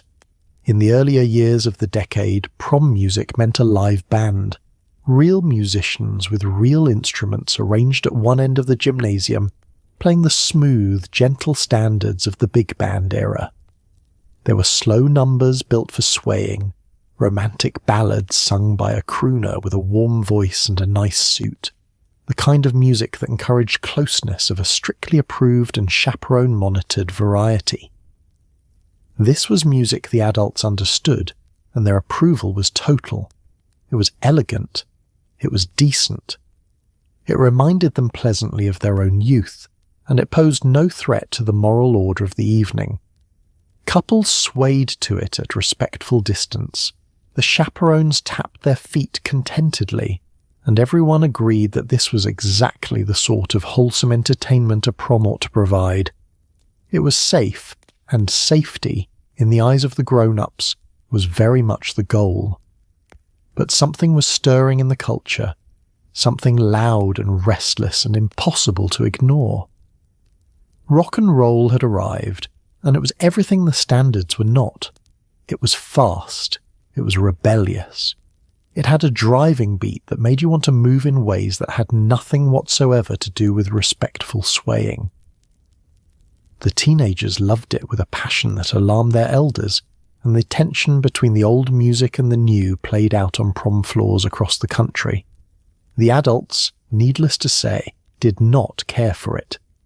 To their ears, rock and roll was noise, a chaotic racket that stirred up exactly the sort of energy a well-chaperoned evening was designed to suppress. They viewed it with suspicion, this loud new sound that made their children behave strangely, and they would have banned it entirely from the gymnasium if they thought they could get away with it. Often, the band was gently instructed to keep things tasteful, and so the evening became a kind of quiet negotiation conducted through the music. You might get a whole night of the smooth and the slow, the safe and the sanctioned, and it would be lovely in its way. Or, if fortune smiled, the band might sense the restlessness in the room and slip in something with a beat, something modern, something that made the floor come alive. The moment it happened, the transformation was instant and unmistakable. The reaction told you everything. The chaperones' faces would tighten into disapproving frowns, their vigilance sharpening as they sensed the shift in the air, and the teenagers, meanwhile, would light up, energized, drawn to the floor by the irresistible pull of the new sound. It was a small rebellion. This handful of upbeat numbers snuck into an evening of standards, and everyone on both sides understood exactly what was happening. Whatever the balance struck on any given night, the music was the heartbeat of the whole affair, the force that set the mood and moved the crowd and gave the evening its shape. Slow and sweet or fast and thrilling, sanctioned or slightly forbidden, it filled the transformed gymnasium and carried the night along. And in that tension between the old and the new, between the crooners your parents loved and the rebellious beat you craved, you could feel something larger stirring, the sound of one era quietly, electrically giving way to the next. It's time to dance, and here is where the famous rule came into play: leave room for the Holy Ghost. This was the chaperone's polite way of insisting that couples keep a respectable distance at all times, ideally enough space for a third party of a divine nature. Slow dances were watched most closely of all. Any couple who drifted too near would earn a tap on the shoulder and a stern reminder to separate.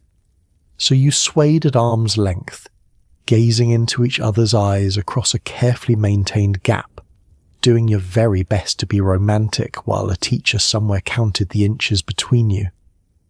The phrase itself was a small masterpiece of gentle enforcement, delivered with a smile that did not soften the underlying command. Leave room for the Holy Ghost. It meant in plain terms that you and your partner were to maintain a gap between you at all times, a space wide enough that a third presence of a sacred nature might comfortably fit. It was the era's charming, faintly absurd way of insisting that closeness had firm and non-negotiable limits. The slow dances were the front line of this campaign, watched with an intensity that bordered on the surgical. A fast number posed little danger. You could hardly get too close while both flailing about to an upbeat tune. But a slow dance invited exactly the sort of proximity the chaperones had dedicated their evening to preventing, and so they watched those moments with the concentrated attention of border guards, alert to every closing inch. The enforcement mechanism was swift and effective. Should a couple begin to drift together, should the approved gap begin to narrow towards something warmer, a chaperone would materialize seemingly from nowhere and deliver the correction.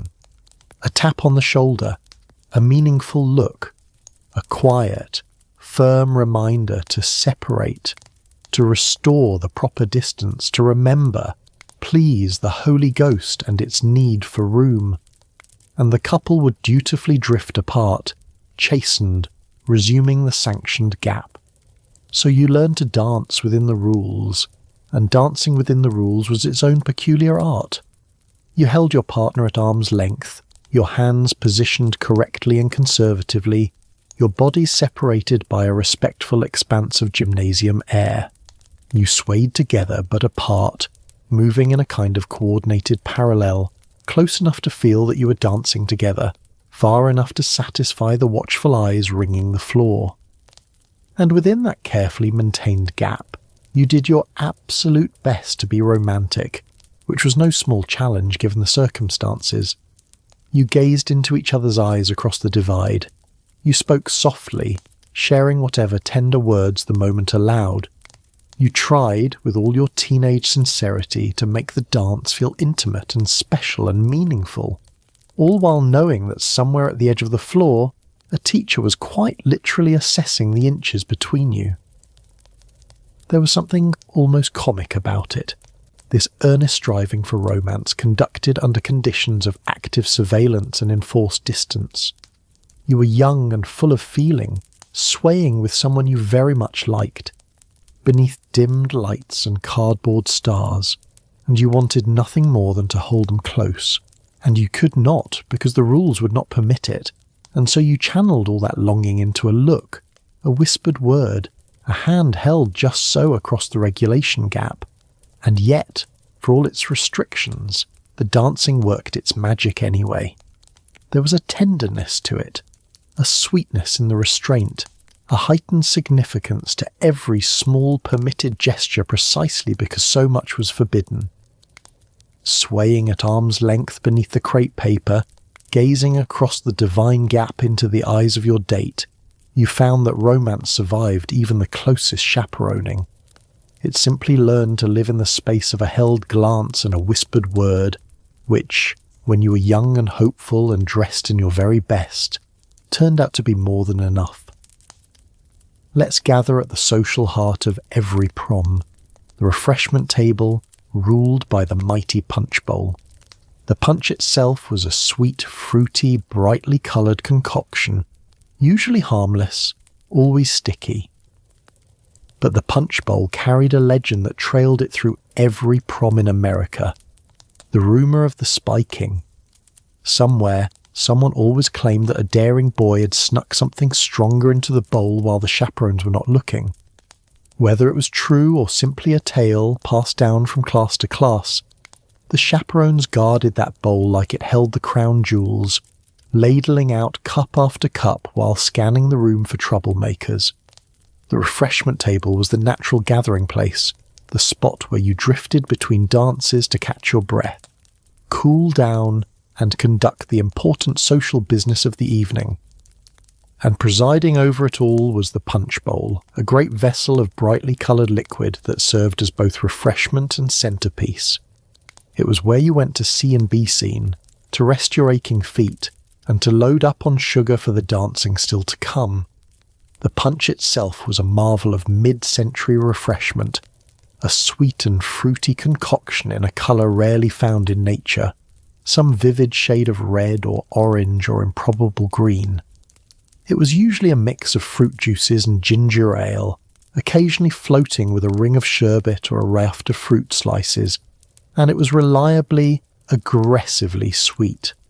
It was also invariably sticky, coating cups and hands and the table around the bowl in a fine sugary residue that no amount of wiping ever fully defeated. But the punch bowl was famous less for what it contained than for what it might contain, because trailing it through every prom in America was one enduring, irresistible legend, the rumour of the spiking. It was a tale as old as prom itself, whispered from class to class, year to year, that somewhere, at some point in the evening, a bold and daring boy would seize his moment and pour something considerably stronger into the innocent bowl while the adults looked elsewhere. Whether the spiking ever actually happened was almost beside the point. Sometimes, surely it did. Some enterprising teenager smuggling in a small bottle and finding his opening. More often, it was simply a story, a piece of prom mythology passed down and embellished, a rumour that ran ahead of any actual bottle. But the legend persisted regardless, part hope and part warning. casting every cup of punch under a faint cloud of delicious suspicion. The chaperones, needless to say, took the threat with deadly seriousness. The rumour of the spiking was, to them, not a charming legend, but a genuine menace to the good order of the evening, and they responded accordingly. The punch bowl was guarded as though it held something precious and endangered, watched over with a vigilance that never wavered. Very often a chaperone was stationed at the table itself, ladle in hand, personally overseeing the distribution of every single cup. From that post, the guardian of the punch performed two duties at once. She ladled out serving after serving to the thirsty teenagers filing past, a tireless dispenser of sticky refreshment, and all the while she scanned the room over the rim of the bowl, eyes moving across the crowd in search of troublemakers, of suspicious movements, of any boy who lingered too long or approached with a shifty look and a suspiciously bulky jacket. Nothing was getting into that bowl on her watch, and so the punch bowl reigned over the evening as a small drama all its own, part refreshment station and part contested territory. The teenagers came for the sugar and stayed for the gossip, sipping their harmless fruity punch while trading the eternal rumours about whether tonight, finally, someone had dared. The chaperones stood guard, ladling and scanning, defending the bowl's innocence with everything they had, and the legend, spiked or not, lived on to be passed to the next class and the next, as durable and sweet and sticky as the punch itself. Every prom reached a dramatic climax with the crowning of the prom king and queen, a moment of glory, envy, and quiet heartbreak. This was essentially a popularity contest dressed up in a paper crown, and everyone knew it. The votes had been cast, the results were sealed, and now the whole gymnasium held its breath as the names were read aloud. For the winners, it was a coronation, a shining moment atop the teenage social ladder. For everyone else, it was a chance to clap politely while privately calculating exactly how the vote had gone so terribly wrong. Democracy, prom style. The crowning was the evening's great ceremonial peak, the moment toward which the whole night seemed to build. At some point in the proceedings, the music would pause, the lights would shift, and an announcement would draw everyone's attention toward the front of the gymnasium where the coronation was about to unfold. A hush would fall over the crowd, that particular electric silence that precedes the revelation of a much-anticipated result. Let us be honest about what the contest actually measured, because everyone in the room already understood it perfectly. This was a popularity contest, plain and simple, dressed up in the trappings of ceremony and topped with a paper crown. The titles of king and queen went not to the most virtuous or the most kind or the most deserving, but to the most popular, the students who sat at the summit of the mysterious and merciless social hierarchy of the school. No one pretended otherwise. The mechanics were those of a small election. Votes had been cast earlier, ballots marked and collected and tallied in secret, and now the results sat sealed and ready to be revealed. As the names were prepared for reading, the whole gymnasium held its breath, and in that suspended moment every student in the room ran the same private calculations, weighing the likely candidates, bracing for the outcome, hoping against hope, or resigned to the probable. Then the names were read aloud, and the room split instantly into two very different experiences. For the winners, it was pure glory, a coronation in the most literal sense. The paper crown lowered onto the head, the applause swelling, the spotlight found at last. They stepped forward to claim their titles, elevated in that moment to the very top of the teenage world, radiant and triumphant, living the fantasy that every teen movie had promised was possible. For everyone else, the experience was rather more complicated, a delicate performance of gracious defeat. You clapped, you smiled, You joined in the applause for the newly crowned royalty with every appearance of genuine goodwill, and privately, silently, behind that supportive smile, you conducted your own quiet post-mortem, calculating exactly how the vote had unfolded, how these particular names had risen above all others, how the whole thing had gone, in your considered private opinion, so terribly and obviously wrong. There was, beneath the glitter and the applause, a real undercurrent of feeling to the whole affair, and much of it was tender and a little sad. For every crown handed out, a room full of hopefuls quietly absorbed the confirmation that the crown was not for them. There were small heartbreaks scattered through that applauding crowd, students who had dreamed, however faintly, of hearing their own name called, now clapping for someone else's moment in the light. And so the crowning stood as Prom's grand climax, a ceremony equal parts celebration and quiet reckoning, democracy conducted in paper crowns and sealed ballots. It gave the popular their shining coronation, and gave everyone else a lesson in the graceful acceptance of the social order. It was glorious, and it was cruel, and it was above all entirely honest about what it was, and every student in that breathless gymnasium understood the game completely, even as they clapped along and privately disputed the results. Beneath all the rules and watchful eyes, prom was, at its core, about romance, and nothing captured that better than the slow dance. The lights dimmed just slightly, the band eased into something tender, and couples drifted onto the floor to sway together, or rather, to sway at the regulation distance. This was the moment everyone had secretly been waiting for all night. Hands trembled, hearts pounded. Words that had been rehearsed all week either came out perfectly or dissolved into nervous mumbling. And for a few precious minutes, under a canopy of crepe paper stars, the whole complicated evening felt entirely worth it. Strip away all the elaborate machinery of the evening, the dresses and the girdles and the chaperones and the paper crowns, and what remained at the centre of it all was this simple, universal thing: romance. Prom was, when you got right down to it, an occasion built around young people liking each other, and no single moment distilled that purpose more purely than the slow dance. It was the emotional heart of the whole affair, the thing everyone had been quietly building toward all night. The transition into a slow dance had its own gentle choreography. The lights, already low, would dim just a fraction further, softening the gymnasium into something warmer and more forgiving. The band would ease down out of whatever they had been playing and slide into something tender, a soft and swaying number built for closeness. And across the room couples would set down their punch cups, exchange a look, and drift onto the floor to take their positions for the dance that mattered most.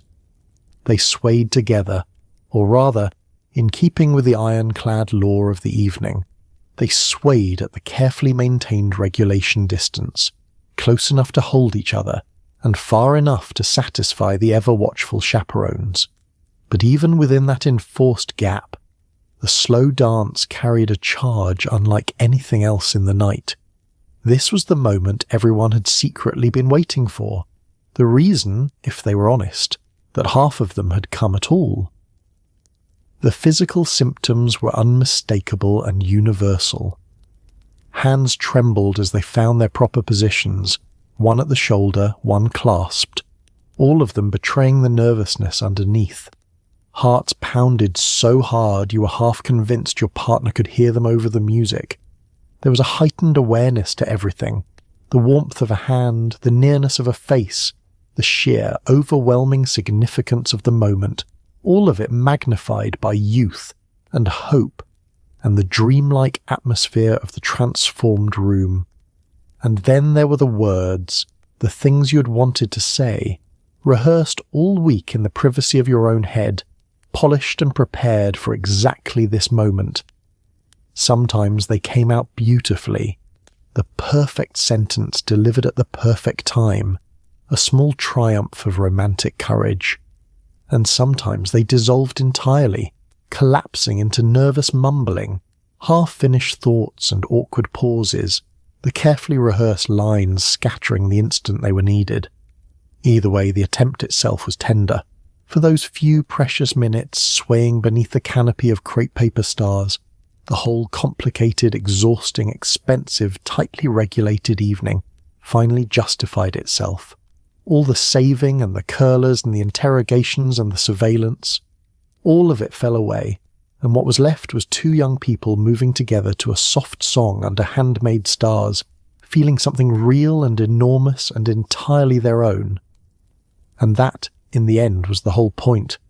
The slow dance was what everyone remembered, long after the details faded, long after the paper stars came down, and the gymnasium went back to smelling like gym socks.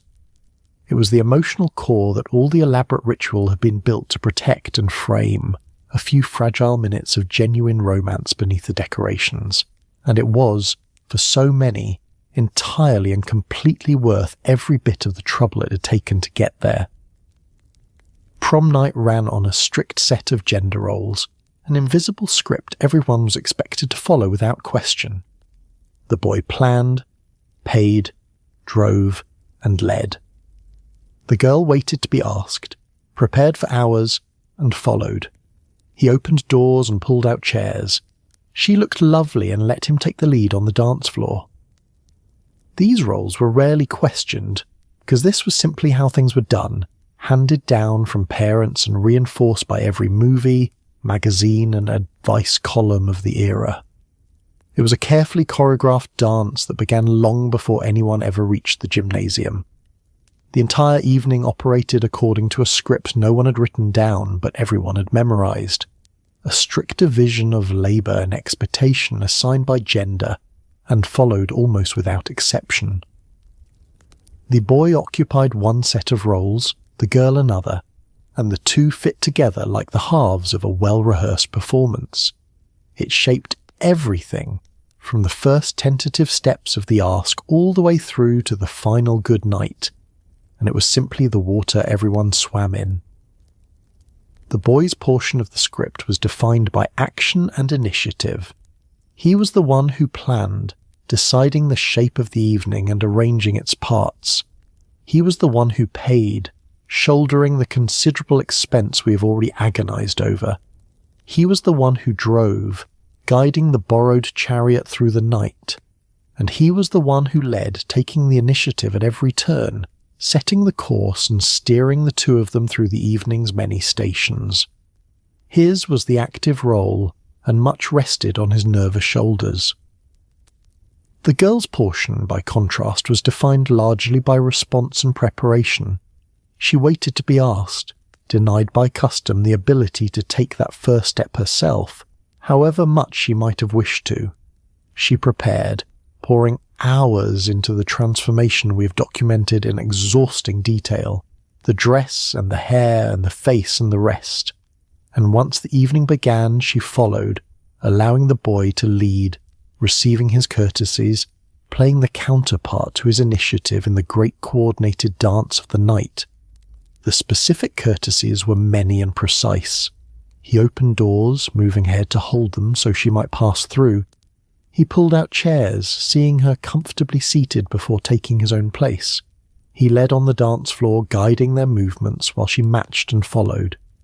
And she, for her part, looked lovely, received these attentions gracefully, and let him take the lead.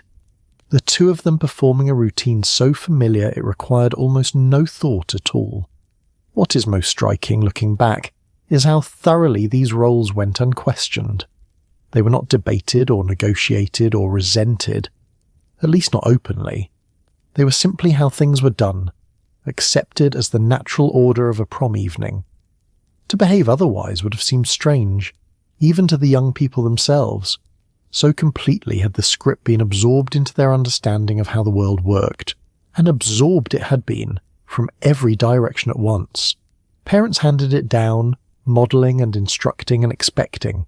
The movies reinforced it, showing the same roles played out on screen by glamorous stars. The magazines and advice columns of the era spelled it out explicitly, offering detailed guidance on exactly how a young lady and a young gentleman ought to conduct themselves. From every source came the same consistent message, and the young people learned it thoroughly. So the choreography was set long before anyone arrived at the transformed gymnasium, rehearsed over years of cultural instruction and family example. By the time you stepped onto that dance floor, you already knew your part completely. The boy his initiatives and courtesies, the girl her preparations and graceful following.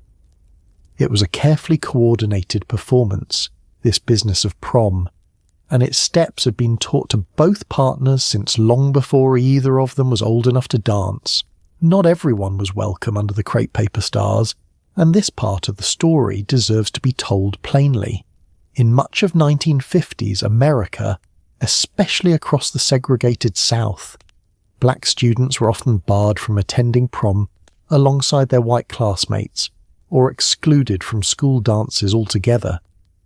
Many communities held entirely separate proms, and in some places that divide would persist for decades to come. For countless teenagers, the magical night described here was simply not an option, not because of anything they had done, but because of the deep injustice woven into the era itself. It is a reminder that the nostalgia we feel for this time was never shared equally, and that behind the glittering image lies a harder truth worth remembering. For all the sweetness of the evening we've been describing, honesty requires us to set the picture straight, because the magical night under the crepe paper stars was not open to everyone. The 1950s are often remembered with a warm, nostalgic glow, all soda fountains and sock hops and innocent romance. But that glow obscures a great deal, and one of the things it obscures most completely is who was allowed to be there in the first place. In much of the country, and especially across the segregated South, black students were routinely kept from the proms of their white classmates. Segregation shaped nearly every corner of public and social life in these places, and the school dance was no exception. In many communities, black teenagers were simply barred from attending alongside their white peers, or excluded from official school dances altogether, shut out of a rite of passage that their classmates took for granted. Where separate arrangements existed, they were exactly that, separate. Many communities held entirely distinct proms, divided strictly along racial lines, a physical enactment of the broader segregation that governed daily life. And this was not merely a fleeting circumstance of the decade. In some places, the division of proms along racial lines would persist stubbornly for decades afterward, long after the laws that had underpinned segregation began to change. The point worth sitting with is this. For a great many teenagers, the entire glittering evening we have spent so long describing was simply not available to them. Not because of anything they had done, not through any fault or failing of their own, but because of the deep and pervasive injustice woven into the very fabric of the era. The doors of that transformed gymnasium were, for them, closed, and no amount of saving or preparation or hope could open them. It matters to say this plainly, without softening or hurrying past it, because the warm nostalgia we feel for this time was never a feeling shared equally by all who lived through it. The soft-focus memory of the perfect 1950s prom belongs to some and excludes others, and to remember the era honestly means holding both truths at once: the genuine sweetness experienced by those who are welcome, and the genuine exclusion endured by those who are not. Behind the glittering image, in other words, lies a harder truth, and it is a truth worth remembering rather than tucking away. The same evening that meant so much to so many was, for countless others, a closed door, a reminder of their place in a society that had decided unjustly that they didn't belong under the same paper stars. That reality was real, it was widespread, and it shaped the lives of a whole generation of young people who deserved every bit of the magic and were denied it. So as we linger in the warm glow of this remembered night, it is right to make room in the story for those the night left outside. Their absence from the gymnasium was not natural or inevitable. It was imposed, and it was wrong. And any honest telling of what prom was really like in 1950s, America has to hold space for them too, for the ones prom forgot, whose exclusion is as much a part of the era's truth as any corsage or crown. As the night wore on, a new enemy emerged, the curfew. Back in that living room, a firm time had been agreed upon, and everyone knew exactly what happened to teenagers who broke it. The clock on the gymnasium wall became your quiet nemesis, its hands creeping forward faster than seemed physically possible. Every slow dance, every cup of punch, every whispered conversation was shadowed by the knowledge that the evening carried an expiration date, and that date was enforced by parents who would absolutely be waiting up. So you savoured what time you had, one eye always drifting back toward the clock. Just when the evening had settled into its magic, just when the dancing and the romance and the whole shimmering fantasy had begun to feel like it might last forever, a new adversary crept quietly into the picture, the curfew. It had been there all along, of course, lurking in the background since the very start, but as the night wore on it grew steadily more insistent, more present, more impossible to ignore. Its origins traced back to that dreaded living room, to the interrogation you had survived at the beginning of the night. Somewhere in the midst of the small talk and the pointed questions, a time had been named and agreed upon, a firm hour by which the girl was to be returned home, delivered safely and punctually to her waiting family. It was not a suggestion. It was a deadline, spoken with the full weight of parental authority, and both of you understood exactly what it meant. And everyone knew, too, what befell the teenagers who dared to break it. A missed curfew was not a small thing, not a minor slip to be waved away with an apology. It carried real consequences, the kind that could poison future evenings, curtail future privileges, and unleash the particular fury of a parent who had sat up worrying past the appointed hour. The threat was well understood, and it lent the deadline a genuine and unavoidable power. So the clock on the gymnasium wall transformed over the course of the evening into your quiet nemesis. Where earlier you had barely noticed it, now you found your eyes drawn to it again and again, watching its hands with growing unease. And those hands seemed to move faster than any clock had a right to, creeping forward with a cruel and accelerating speed, devouring your precious remaining minutes while you tried desperately to hold on to the night. Every good thing about the evening now carried a shadow tinted by the awareness of time running out. Every slow dance was sweeter and sadder for being possibly one of the last. Every cup of punch, every whispered conversation, every small perfect moment came wrapped in the quiet knowledge that the whole enchanted evening had an expiration stamped upon it, a hard limit drawing inexorably closer with each turn of those merciless hands, and behind that limit stood the enforcers, the parents who would absolutely, without question, be waiting up. There was no bending the deadline, no hoping it might be forgotten, because you knew with total certainty that a light would be on at home, and a parent would be sitting beneath it, watching the door, noting the hour.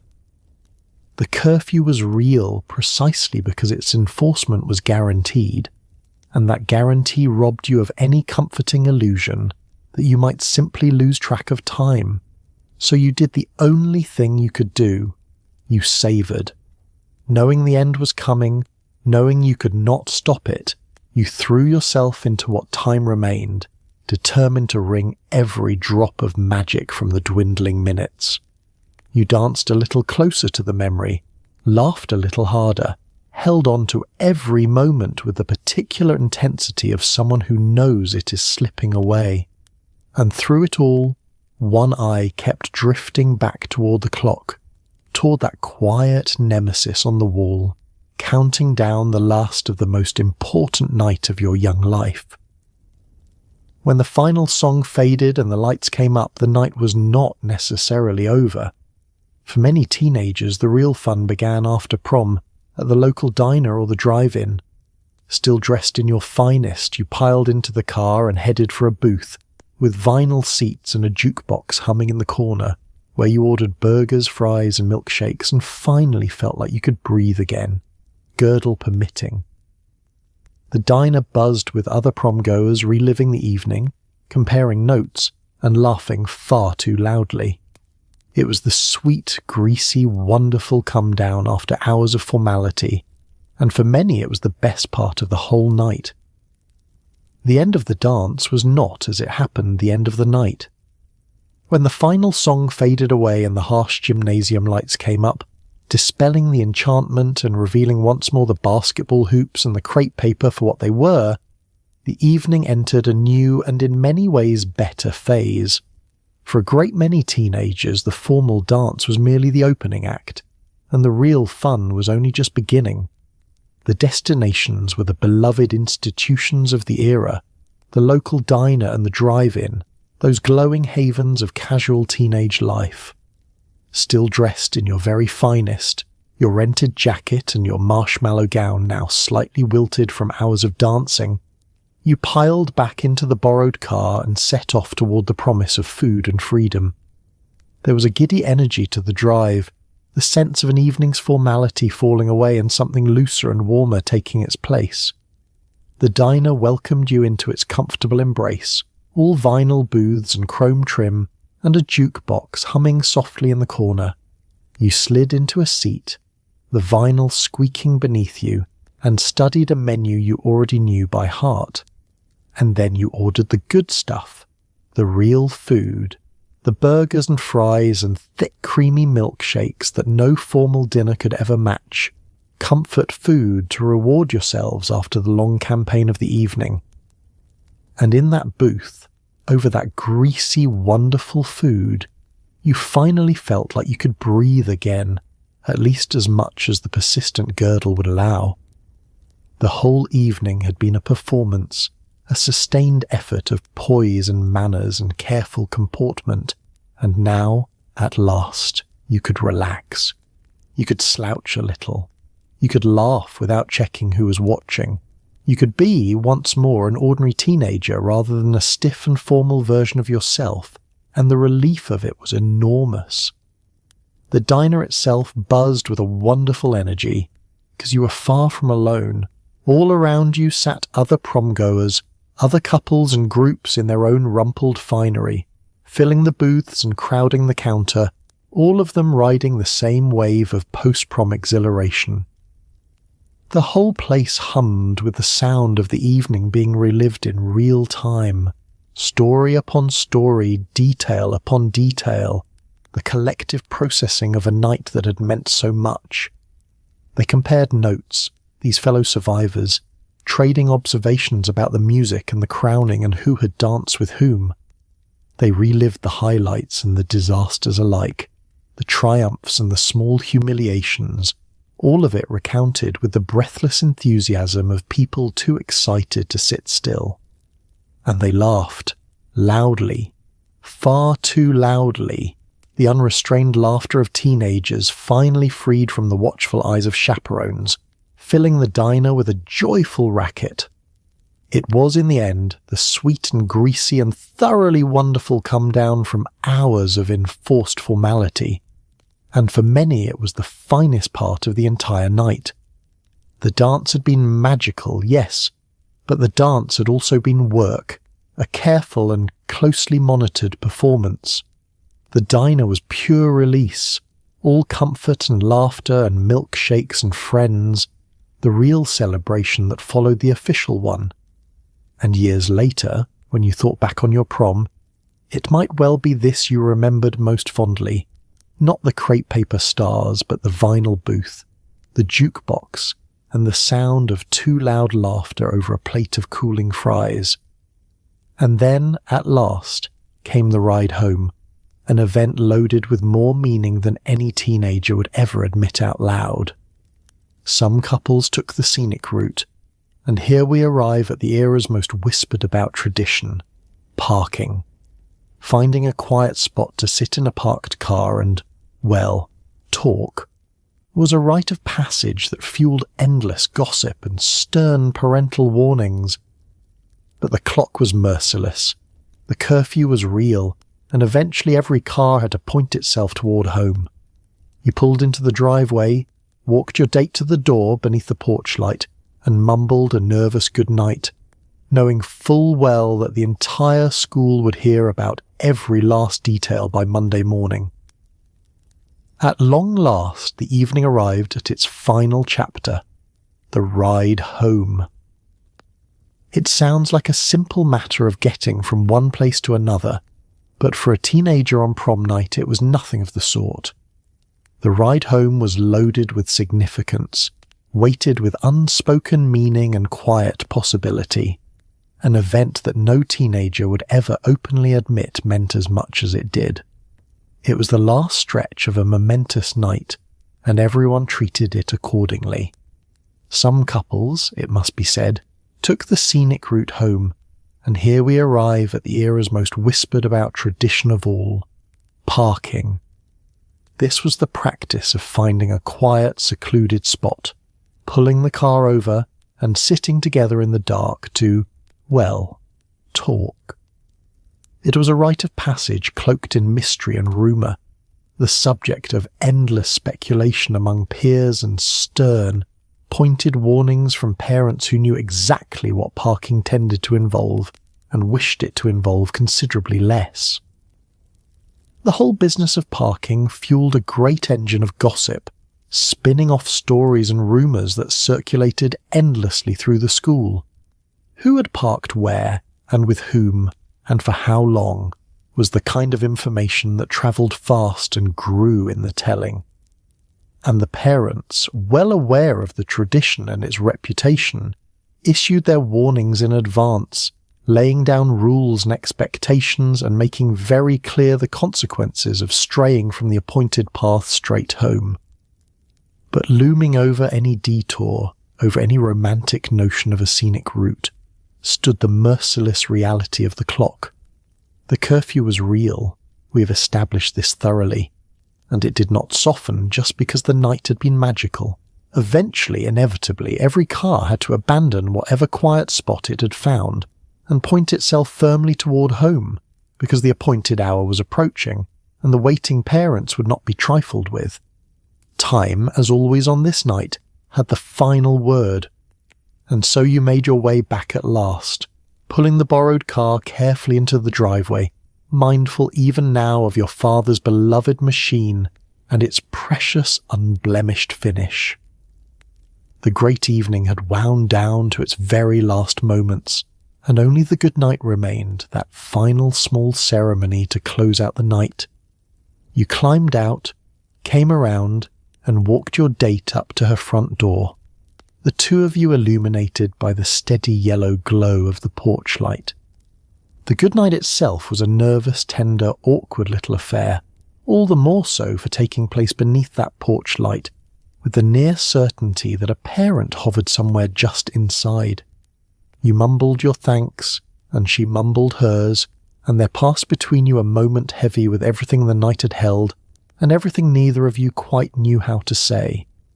Whatever happened in that moment, a shy word, a quick good night, was brief and freighted and utterly memorable, and through it all ran one final inescapable certainty, that every detail of this good night, this ride, this entire evening, would be thoroughly known throughout the school by Monday morning. There were no secrets among teenagers, no moment too small to be dissected and shared, and you knew as you turned to go that the whole night would soon be public knowledge, retold and analysed in the hallways for days to come. So the door closed, and you walked back to the car under the porch light, and the most important night of your young life was finally quietly over. It had cost you months of saving, and hours of preparation, and no small amount of terror. It had been governed by rules and watched by chaperones and shadowed by the clock. And it had been, despite all of that, or perhaps because of it, absolutely magical, a night you would carry with you long after the crepe paper came down, all the way into the version of you that would one day tell the story yourself. So there it is. One complete evening in 1958, survived from curlers to curfew. You woke up this morning with your head pinned into soup cans and your mother already weeping in the hallway, and somehow you made it all the way through. You endured the terror of the ask, the tyranny of the girdle, the interrogation in the living room, and the watchful eyes of a gymnasium full of chaperones counting the inches between you and your date. You saved for months and spent it all in a night. You danced at arm's length beneath a sky made of construction paper, guarded the punch bowl's honour, clapped politely for a king and queen who were not you, and drove your father's beloved car home without a single scratch, which may have been the greatest achievement of all. It is easy to look back on it now and laugh, and you should, because it was gently absurd. All that rubber armour and hairspray and careful choreography, all those rules handed down and followed without question. But underneath the crepe paper and the strict etiquette, there was something real. Young people getting dressed up in their very best, hearts pounding, hoping the night would mean everything, and for many of them it did. We should also remember quietly that the magic was never handed out equally. Behind the soft nostalgic glow were teenagers left standing outside the door for no reason but the injustice of the time, and they deserved every bit of the wonder they were denied. So tonight, as you settle into your own soft bed, free to breathe deeply, free to wear whatever you please, free to text anyone you like without rehearsing it in a mirror for a week, maybe spare a gentle thought for those nervous kids in their rented jackets and marshmallow gowns. They swayed under paper stars, mumbled their goodnights beneath a porch light and hoped, as we all still do, that someone out there might just say yes. Rest easy now. The music has faded, the lights are dimming, and the long ride home is finally over. Good night.